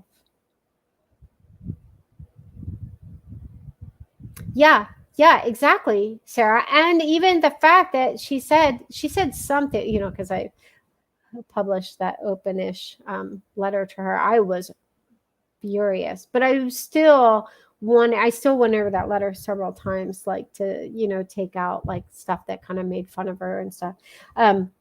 But the timing of it, and then her statement that I forget how, I need to add that letter to the dashboard actually, but that like she wanted to bring purpose to these deaths, and I was just like, no, you're disqualified. Like, you don't get to be the person who brings purpose to these deaths. Like, you could have stopped this at a number of different junctures, and you chose not to. And even when law enforcement called you, this isn't a case of 2020. This isn't hindsight being 2020.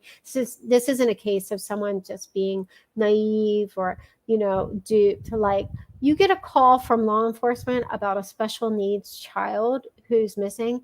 You don't hold on to that. You don't take a call from your friends.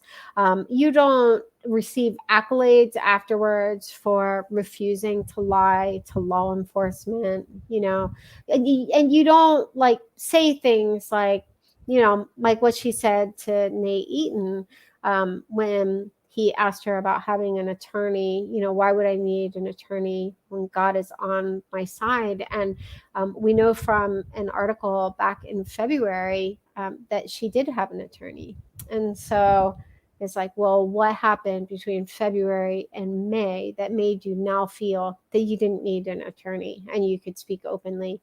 And, you know, apparently without consequence. I don't know. Yeah. Oh, I don't know how to pronounce it. Lamisa. I'm not sure. I might have slaughtered that, being as white as I am. But interestingly enough, and not interesting, I mean, horrifically enough, the day before they all went to Yellowstone National Park. So they went to Yellowstone National Park on September 8th.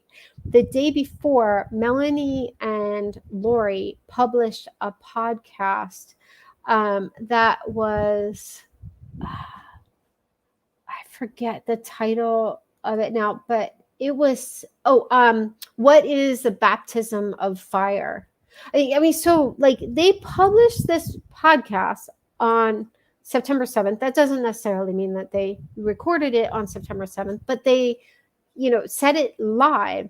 Then Lori goes to Yellowstone National Park, and then that night, Tylee is murdered, and you're publishing a podcast. What is baptism of fire? It was something to that effect about a baptism of fire. And then, you know, your sicko husband is talking about, you know, like having a fire on their property to burn these limbs and stuff. I mean, it's beyond sick. I really think that, you know, like they just thought somehow they were going to get away with all of this, you know, like Melanie Gibb's explanation that Lori gave her, forget which interview it was. I think it was Nate Eaton.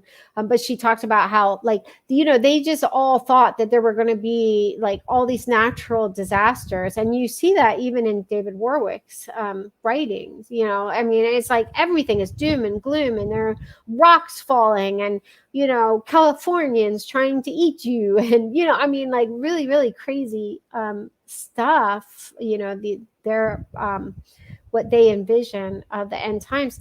And so apparently Lori thought that there would just be so much chaos leading up to July 22nd, the end of the world, that people wouldn't notice that the kids were missing.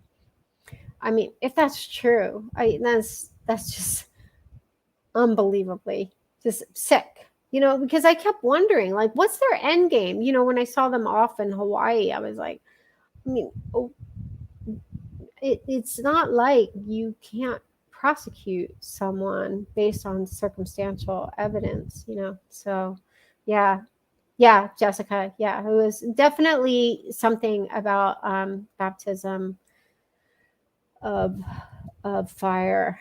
I'm gonna search for it. But yeah, I mean, I try. I really do try to be fair. Melanie Gibb, her whole thing was, feel the fire and stuff.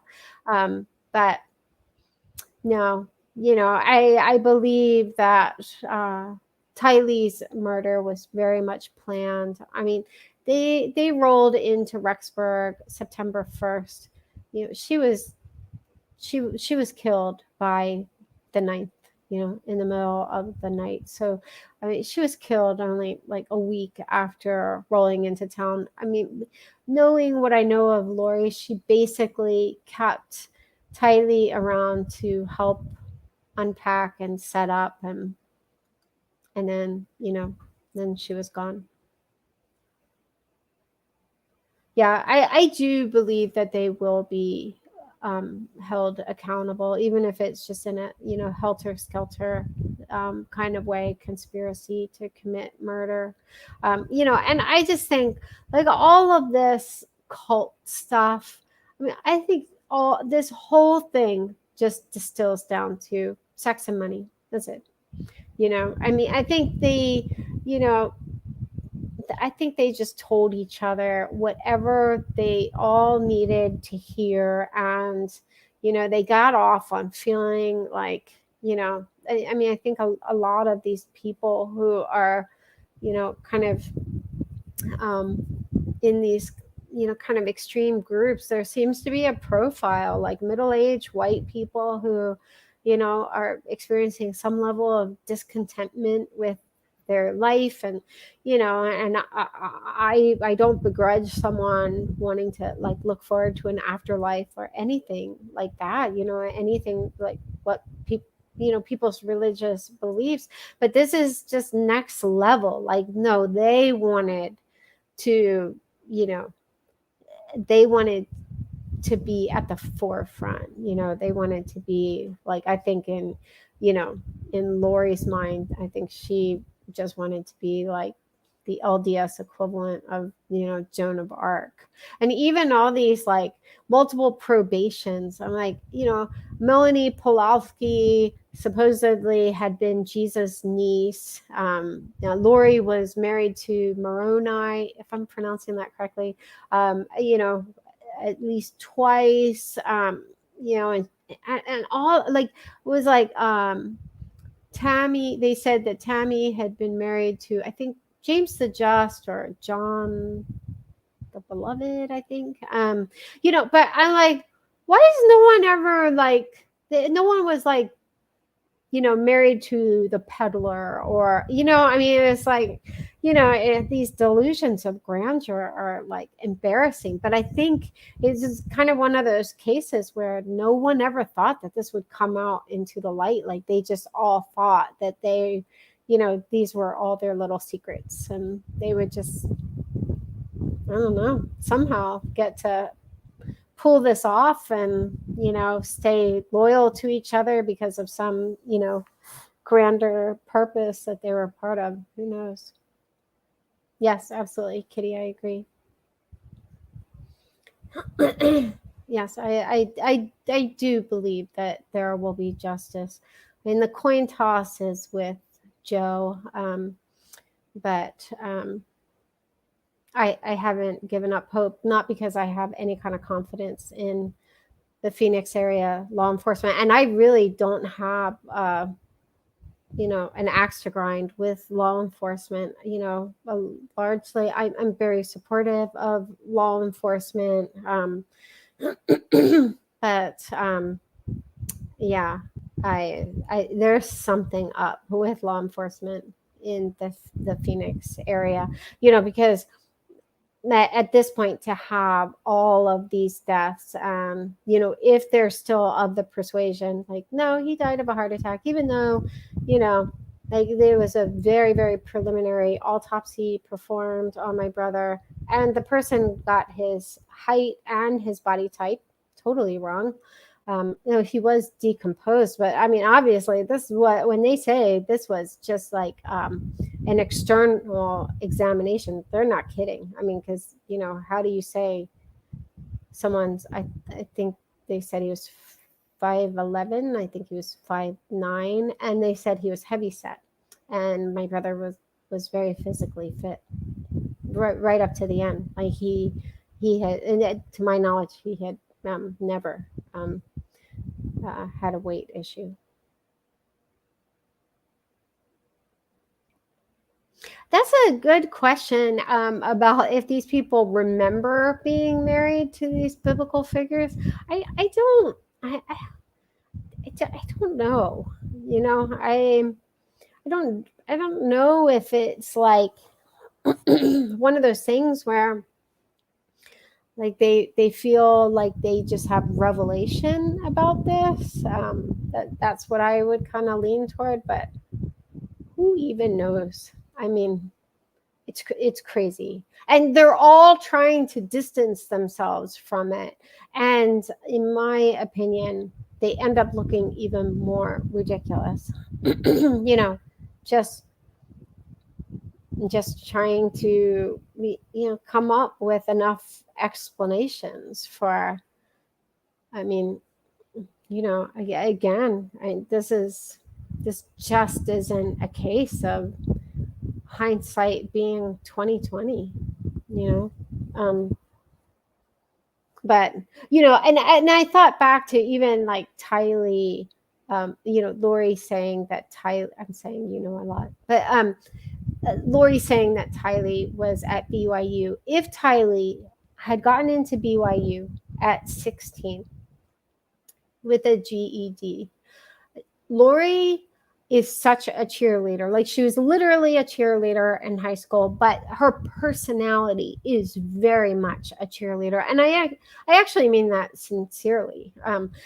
Like, she's so effervescent, and so generous with like praise and stuff. And, it was uncomfortable at times, but she came across as like, sincere. Like, it actually didn't come across as flattery. It's kind of hard to explain. And now I forget where I was going with that. Shoot. Maybe if I find the question again. I totally forgot.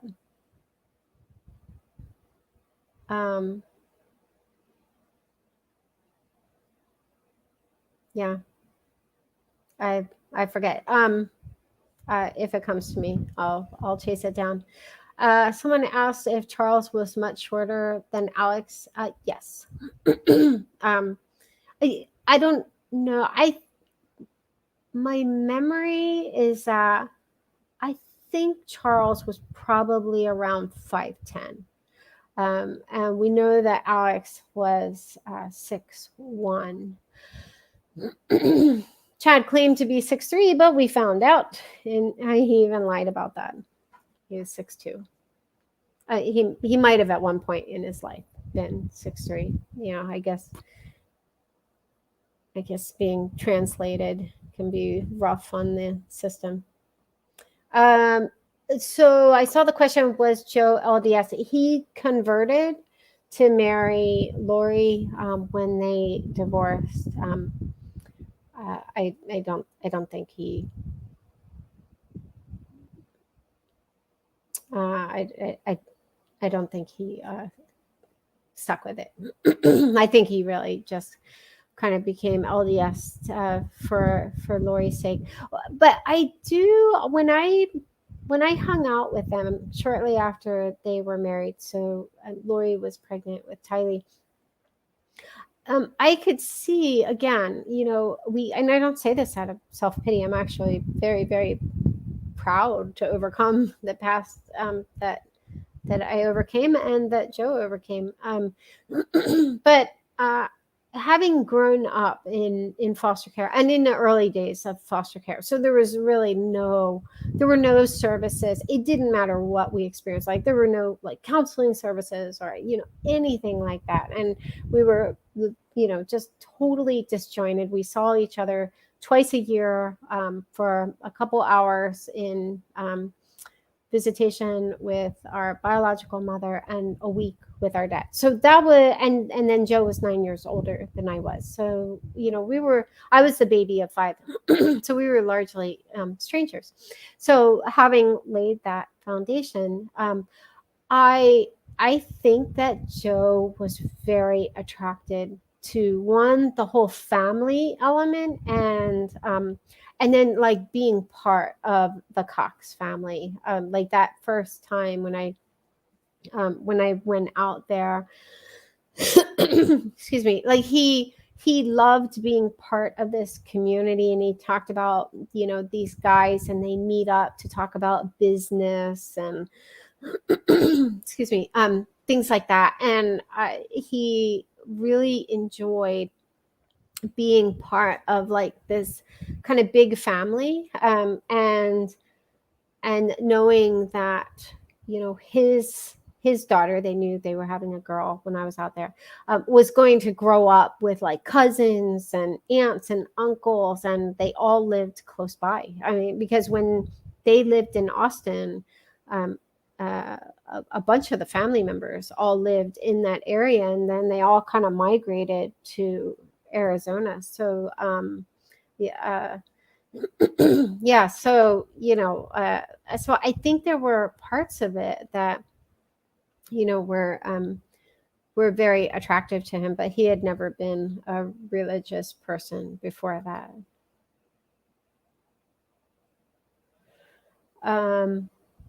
Yes. Lori was practicing LDS.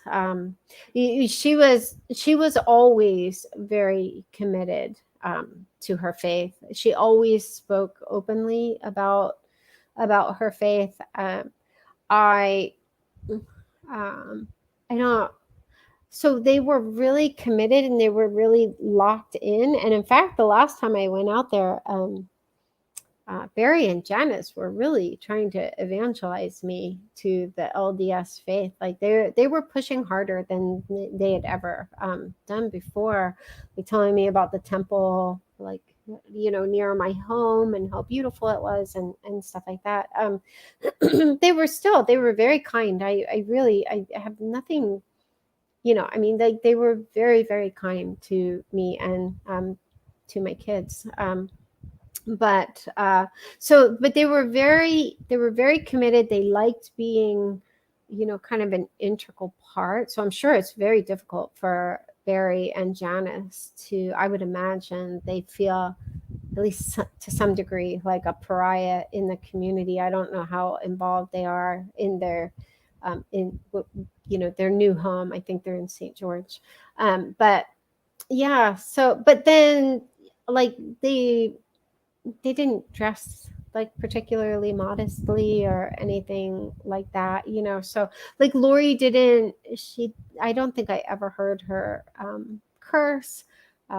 She didn't drink caffeine, and there were a couple other things. So there were some tenets that she really held to, and again, she talked very openly about her faith, but then somehow justified all of this. And someone told me, people send me all these different messages, and I obviously have no way to verify most any of it, but she apparently has Chad's books with her in prison, and the Book of Mormon and her Bible, and she sings hymns and stuff. So she's still going at it. There seems to be this like cognitive dissonance. Like she doesn't. I don't know her inner thoughts. I don't know how she's processing this, but yeah, I just don't know. But someone said something about the GED. I was concerned about that because I knew that Colby had gotten his GED because Lori sent me an email after he got his GED. And so like that was one of the things that I really put out there for Tylee. I was like, Tylee, you're too smart not to go to college. And, and I'm sure your dad provided for that. Excuse me. And not that I think that everyone needs to go to college, but she was just really, really smart. And I, I was like, if you have any inclinations toward data, you definitely have the personality of an analyst in a lot of ways. I mean, we weren't actually that similar, but yeah, her attention to detail and like being very exact, and she's very, very honest, and that's why like the day that Charles was killed, and she clearly, I just, I don't believe any of the backstory. I know just from having experienced what I did of Tylee, because I teased her, because one time her mom was complimenting her. Like Lori loved to brag, and Tylee corrected her on some detail, but it was like in her favor, but it was still wrong. And it wasn't even like really wrong, but it was wrong enough for Tylee. And I was like, dude, who does that? Like, just take it, And anyway, I mean, I was totally teasing her, but so she was very exacting and very honest. So for her to have to lie to keep the family out of jail, I know that had to be extremely difficult for her. And I mentioned this in the when I was going through all the documents, but I didn't show the video because it was already ridiculously long. But there were 3 different occasions when she was with Lori and Melanie in Gilbert Police Department where she contradicted them. And or like that time she asked Melanie, do you have it in your phone, like, hey, why don't you just show the officers? And she was like, oh, I don't have it all in front of me, or something, something to that effect. And then there was another time where Lori was talking about the car, and Tylee said, you usually keep your keys hooked to the strap of your purse, something to that effect. And when she said, I was like, oh yeah, she does, or did. And then there was one other detail. Oh yeah, Lori said she was, trashing Charles, and said, that JJ was just in school, so he hadn't seen him for like 6 hours. And Tylee contradicted her and said, well, he was out of town. And then, Lori says, yeah, but I made a video compilation of these 3 times, and they're in True Crime Underground somewhere. But yeah, so I mean, I there's no question in my mind when Lori left with Tylee after Charles was killed. I think Lori laid down the law and made it clear to her there would be no contradicting her, no like embarrassing her. Like at one point, Tylee was kind of teasing her and said, they're going to put you in a padded room.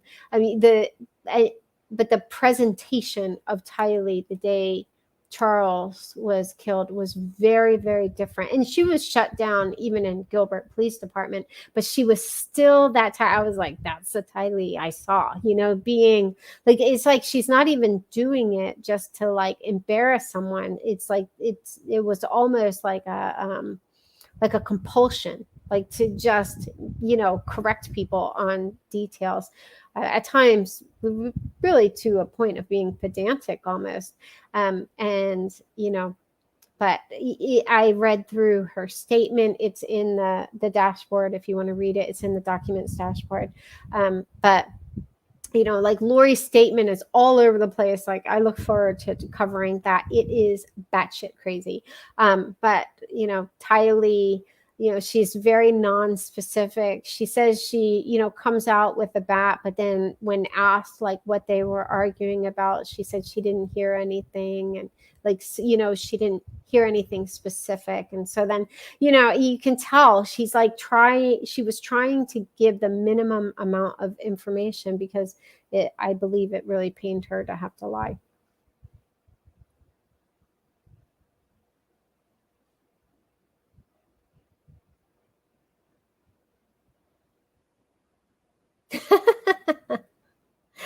just read, I keep hoping she will develop a nervous disorder and start pulling out her hair. Well, did anyone notice in that one hearing, like, she has this ridiculous, I don't know if they're extensions or what, but it's like really dark. She had that like in 2007 when we went on vacation with her. But like the one side, I think it was her right side, maybe, like the blonde lock just seemed to be like abruptly cut off, whereas the other side, I forget if it was the right or the left, it was like kind of more straggly. And so I wondered, like, did something happen? Did someone take scissors to her hair? It might have just been the way she had it styled, but it just seemed like this really sharp edge.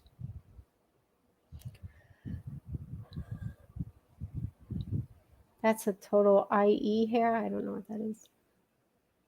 It's not an ombre. It's like almost the opposite of an ombre. So an ombre is like, darker and then it turns blonde.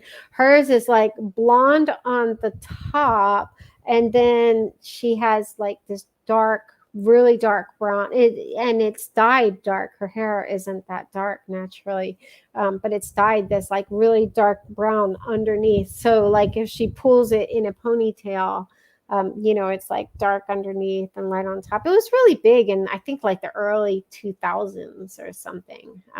But she didn't let it go. I think she does have extensions.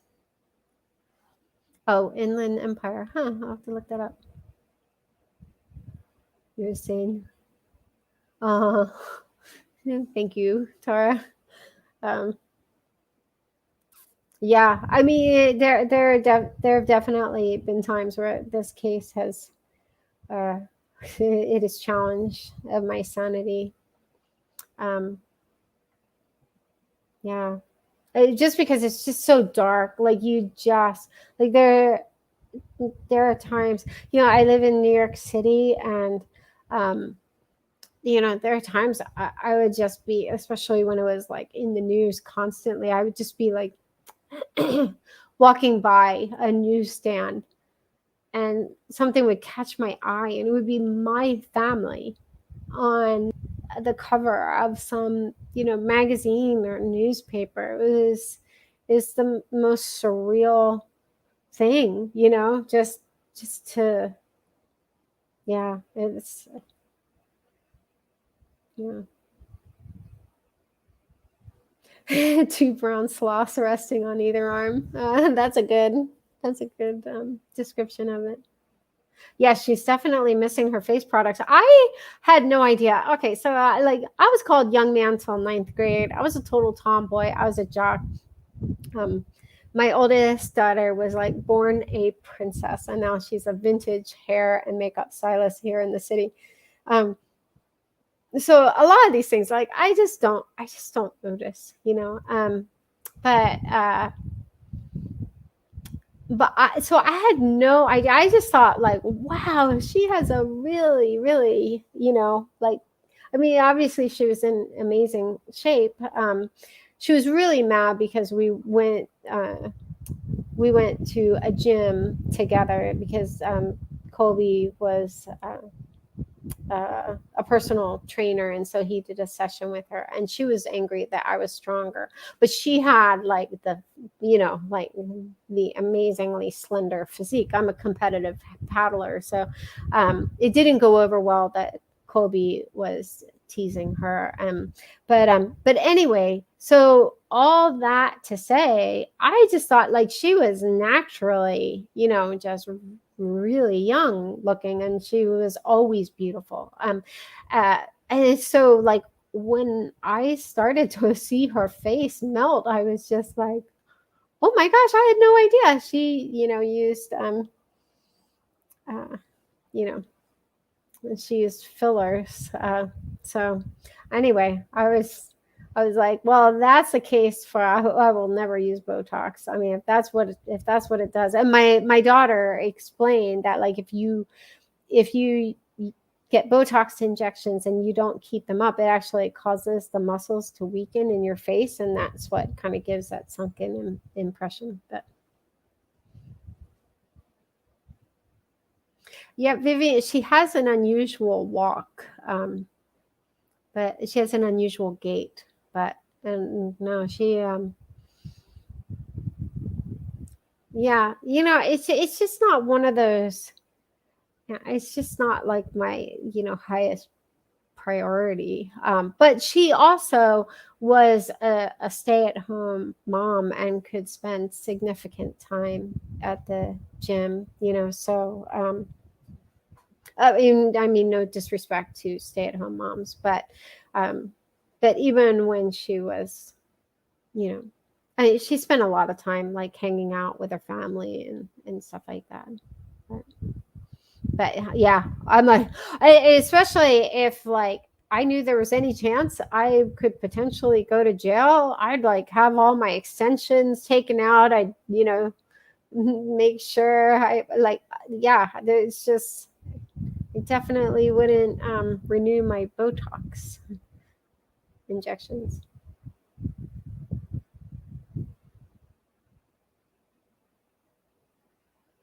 Aw, thank you, Tara. Yeah, there are times. Okay, so I'm gonna try to say this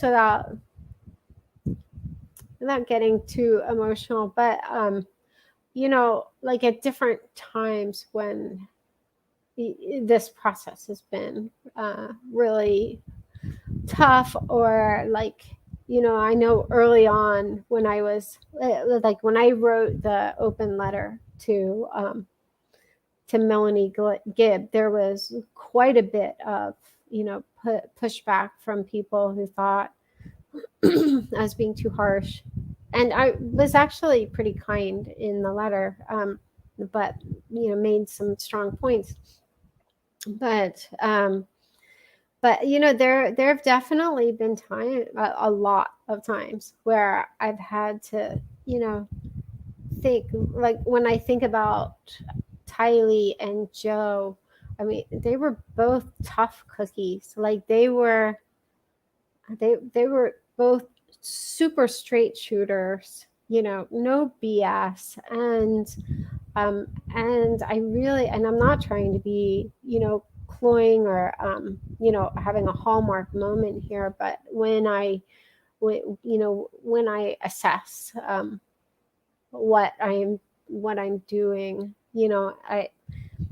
the most helpful thing for me is to think about them and what they would do, or how they would want to be represented. And so yeah, I do hope, yeah, I don't know how anything, how any of that works beyond death, but I do hope to be reunited with them and get to talk about it.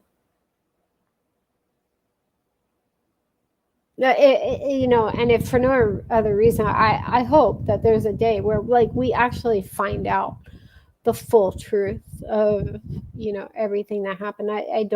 I don't necessarily think that's going to happen by the time of the trial. You usually see things like people making deathbed confessions, or people turning against each other, like so someone might be part of this whole group now but then publish a tell-all later after they divorce their freaky spouse or whatever. So I think that over the years I think the truth will kind of trickle down more and more, and I'm not naturally an optimist, I'm a realist.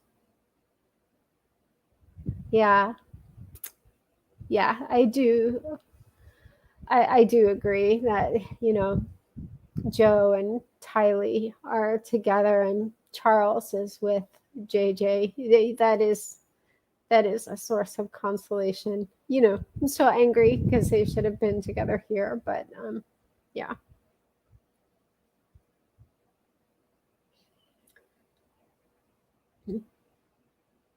Thank you, Sarah.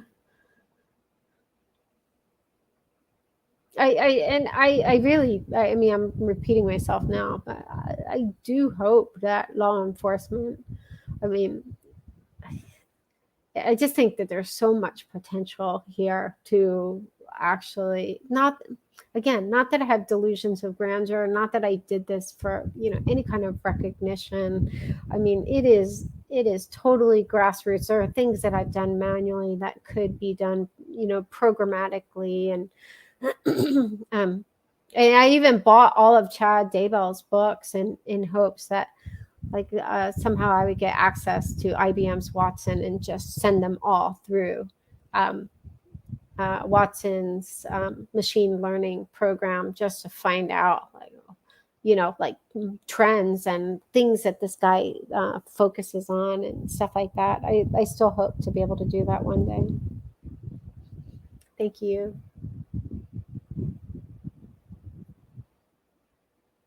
Yeah, I feel funny saying I agree, chicken head. But yeah, one thing that has been touching as a family member is, when Lori and Chad and all of their enablers put all of this into motion, I think they picked people who they thought no one would care about, and it has been touching as a family member to see people from all over the world. I mean, so there's kind of this juxtaposition of, on the one hand, people from all over the world have, expressed sadness, over these deaths and just the horror of it all. Along with, well, that's because this is such a an off the charts horrific crime, and just a series of bizarre crimes. But it has been touching as a family member. I don't know what people who pass, I don't know what they can see or anything like that, but I just think yeah, I think especially for the kids, just to know that there are people all over the world who, are, yeah, they care. They really, they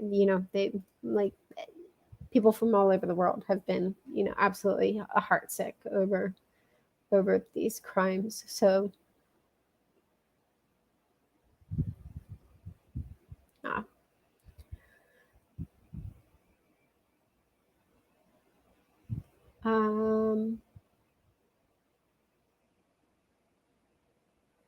Yeah, I'm not.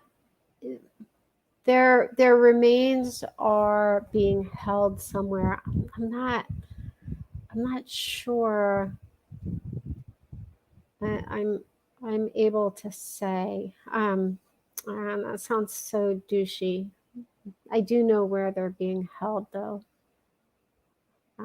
That. Yeah, that the FBI analyst. I agree, Robin. You saw that some of these people, they were emotionally affected. Rob Wood, in his closing statements, at first I was like, what is going on here? This is your closing statement. And then I realized I think he's really impacted by, emotionally, which was incredibly endearing. I have the utmost of confidence in him, but yeah, I can't imagine having been one of the people who were on scene. I'm sure they have to distance themselves from the crime as much as possible, but it has to impact them. You're following the case from Israel. I spent a summer in Israel in college. I absolutely loved it. I hope to one day be able to go back and just paddle through the country, paddle, bike, and hike through the country. It's so beautiful. So Tara, you were very close. I am actually an ENTJ. I am slightly more extroverted than introverted, but I'm a shy extrovert. So it wasn't until a BuzzFeed article, one of my daughters passed it on to me, that like explained a shy extrovert. I had never even heard of it, but yeah. So I tend to be energized by being around people, and I think this case, I think in 2020, I've almost, I told my one daughter who's an introvert, I'm like, oh my gosh, I feel like I'm like switching to the dark side, just because this case has been so cumbersome that, I've needed, I think it's kind of made me more introverted. But oddly enough, today, and I almost said something about it on Facebook, but then I was just like, no, it could come across a little weird. And since I'm just going to filter this all out anyway, like today, I don't know what it was. Like usually when I wake up angry, and I'm not an angry person, and it really bothers me to be angry, but like every morning, and at times, sometimes I would just wake up and cry, like it was like I woke up angry or sad, and that bothered me. I mean, especially like over a period of months, it's just so, like, I'm like, what is my mind processing? I would just, like just wake up and just be like, fuck you, and I was just so angry. And this morning, oddly enough, I woke up happy. And normally I wake up pretty happy, but I woke up happy, and I was just like, I'm like trying not to get my hopes up, but I'm like, oh my gosh, could I actually like wake up and not have to, I feel like the first, probably, I mean, it's probably like realistically like 10 minutes, but if it feels longer, it might be longer, but it's like the first part of my morning is just trying to like tamp all that down, and just be like, no, like I don't, yeah, anyway. So, I'll like some of the sadness and stuff has made me feel more INTJ, but nope, I'm very much an ENTJ. Thank you for all the kind thoughts. I really don't, I don't ever want to try to do anything to, get sympathy or anything like that. But at the same time, like for a while, I was so embarrassed. I stopped doing interviews because I just couldn't handle it. And the emotional repercussions were way too much. I just had, just an uptick in nightmares and night terrors. And then, and then just a lot of cruel people on the internet, just saying cruel things because, like they're miserable but or, judgmental or, whatever it is. But over time now, I'm just kind of, yeah. And I don't know. I mean, after a while, it's like, I mean, it is what it is. It's authentic. And I can't really, like, I mean, I think one benefit to doing a YouTube live, and I think I will continue to do these, when I was just trying to like do it on my own, I just kept getting way emotional. And so, I kept like stopping and redoing, and, I was like, it's going to take me hours. And in my first two videos, it took hours. No, my first video, my first video covering the case, the dashboard video, that wasn't as hard because I was mostly talking about data, but yeah, but now it just,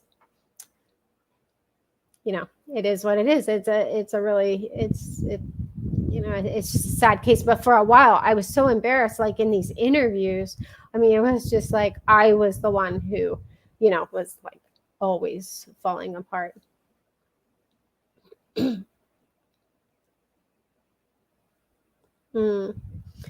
Thank you, Robin. I do wonder, I mean, it could have just been a one-off, because I actually went to bed anxious about the hurricanes, not for my sake. We weren't getting hit by the hurricanes in New York, but I used to live in Florida, and in fact, I lived in Orlando in 2004 when we were hit. Our neighborhood was hit by 3 different hurricanes, Charlie, Francis, and Jean.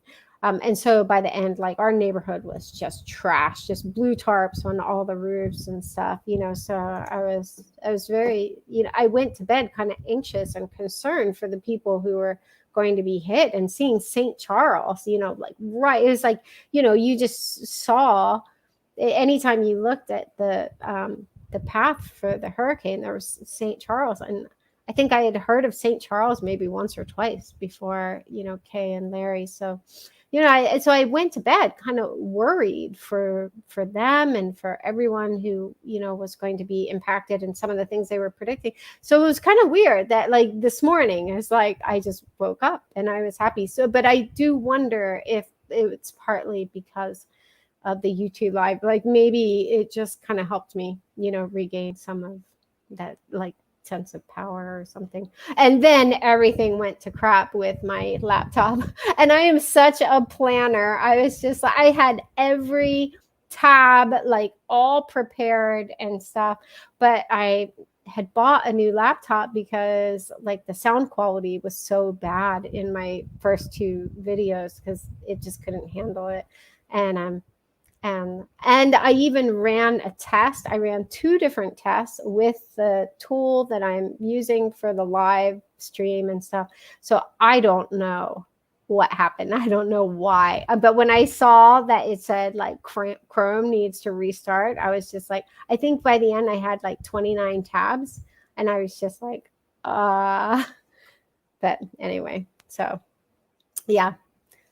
Yeah, I mean, at the end of the day, I was just like, well, if I can't get it up and running, like no one's life is on the line. I would just, reschedule it. But, oh, I saw someone said they were in Central Florida. Yeah, that was a fun place to live. I liked it. I mean, New York has my heart, but I did enjoy Florida.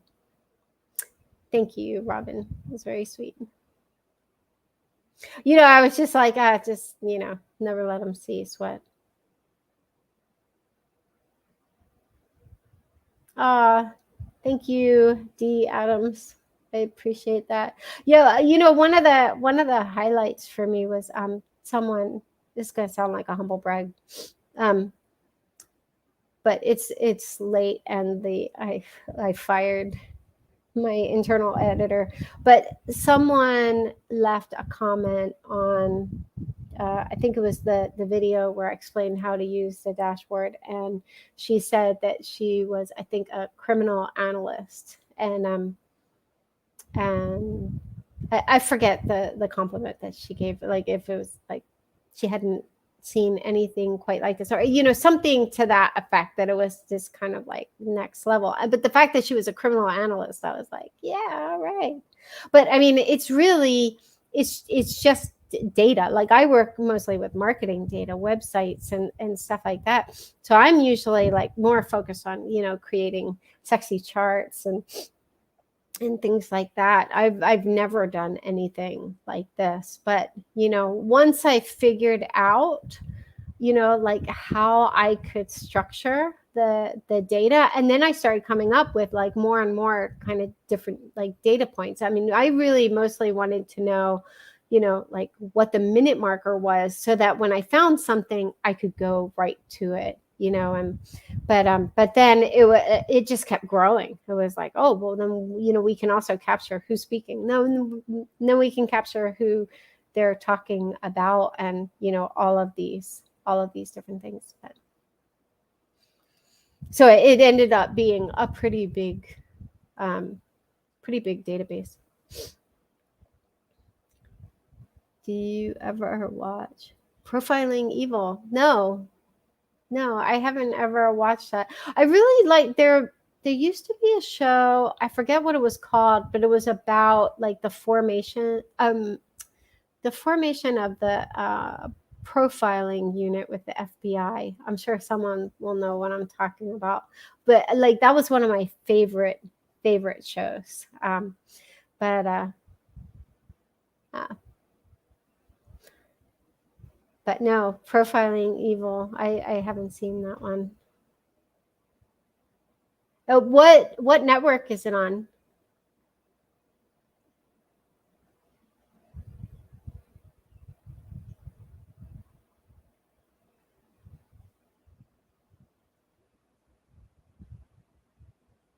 Hillary, prior, I have,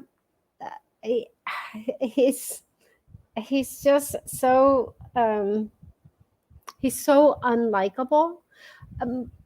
But when I like kind of put it aside, like the reactions he would, get from me, I was like, he's going to be perfect. Because if Chad had been smart and hadn't been a misogynist, he actually would have been better served by hiring a woman, because he looks like such a monster and he needed someone who could kind of humanize him.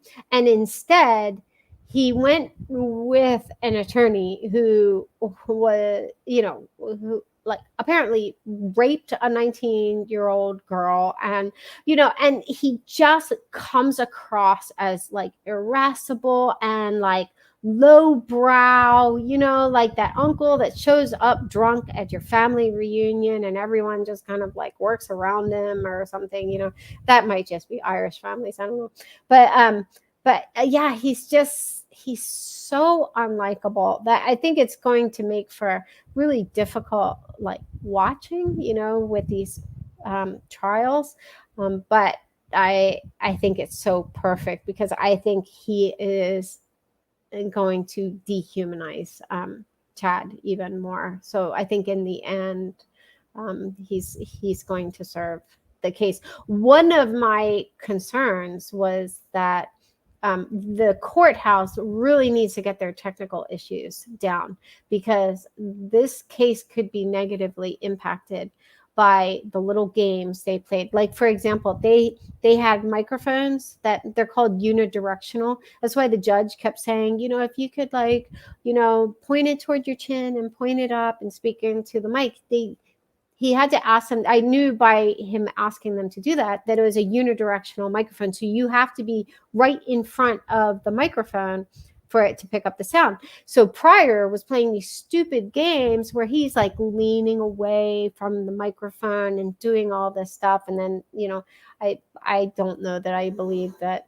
And I'm not trying to be unfair. I just think David Warwick was, because he would hear some things where Pryor was talking very softly. And so, I was watching that kind of closely. But anyway, you could have someone say something just because they don't understand the question, because they have this unidirectional mic. Like, they should either have like omnidirectional lapel mic, so it doesn't matter if this douche canoe leans back or does whatever, that microphone is going to pick up whatever he says. And by it being omnidirectional, it picks up sound in any direction. So I like speak at a lot of marketing conferences when they were actually going, and they usually have those lapel mics, and I move my head all over the place when I'm talking, and I move all over the place, and I so rarely ever have to worry about like it not picking up the sound.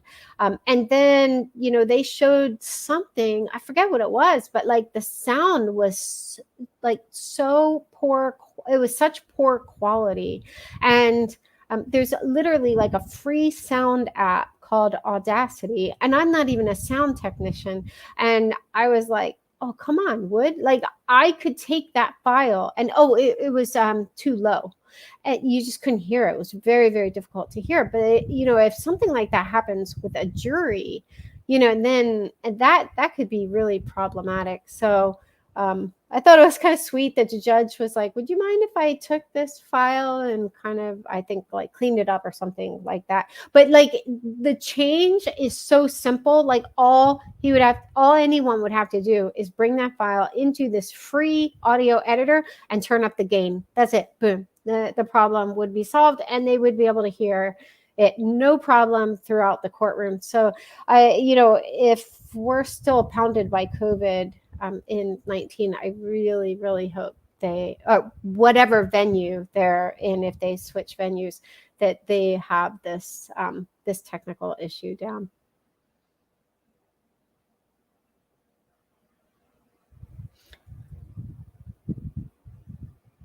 How do you feel that Hermosillo bumbled his role? I'm just curious.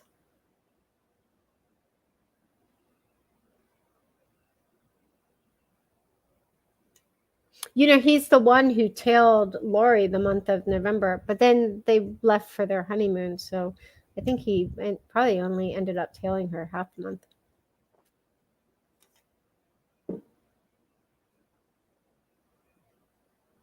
Hot judge. I would not consider, I think we lower the bar for judges and attorneys. I mean, there was definitely some eye candy in that courtroom, but at the end of the day, I just need them to be able to get justice. Well, guys, I am about to turn into a pumpkin. It was well, I shouldn't say it was fun, but it actually was fun to, kind of hang out afterwards. I enjoyed this part even more than the YouTube live, but I do need to get up and be productive. So I'm going to sign off. Thank you so much for hanging in there to the end. And I will be doing more of these. All right. Good night, guys.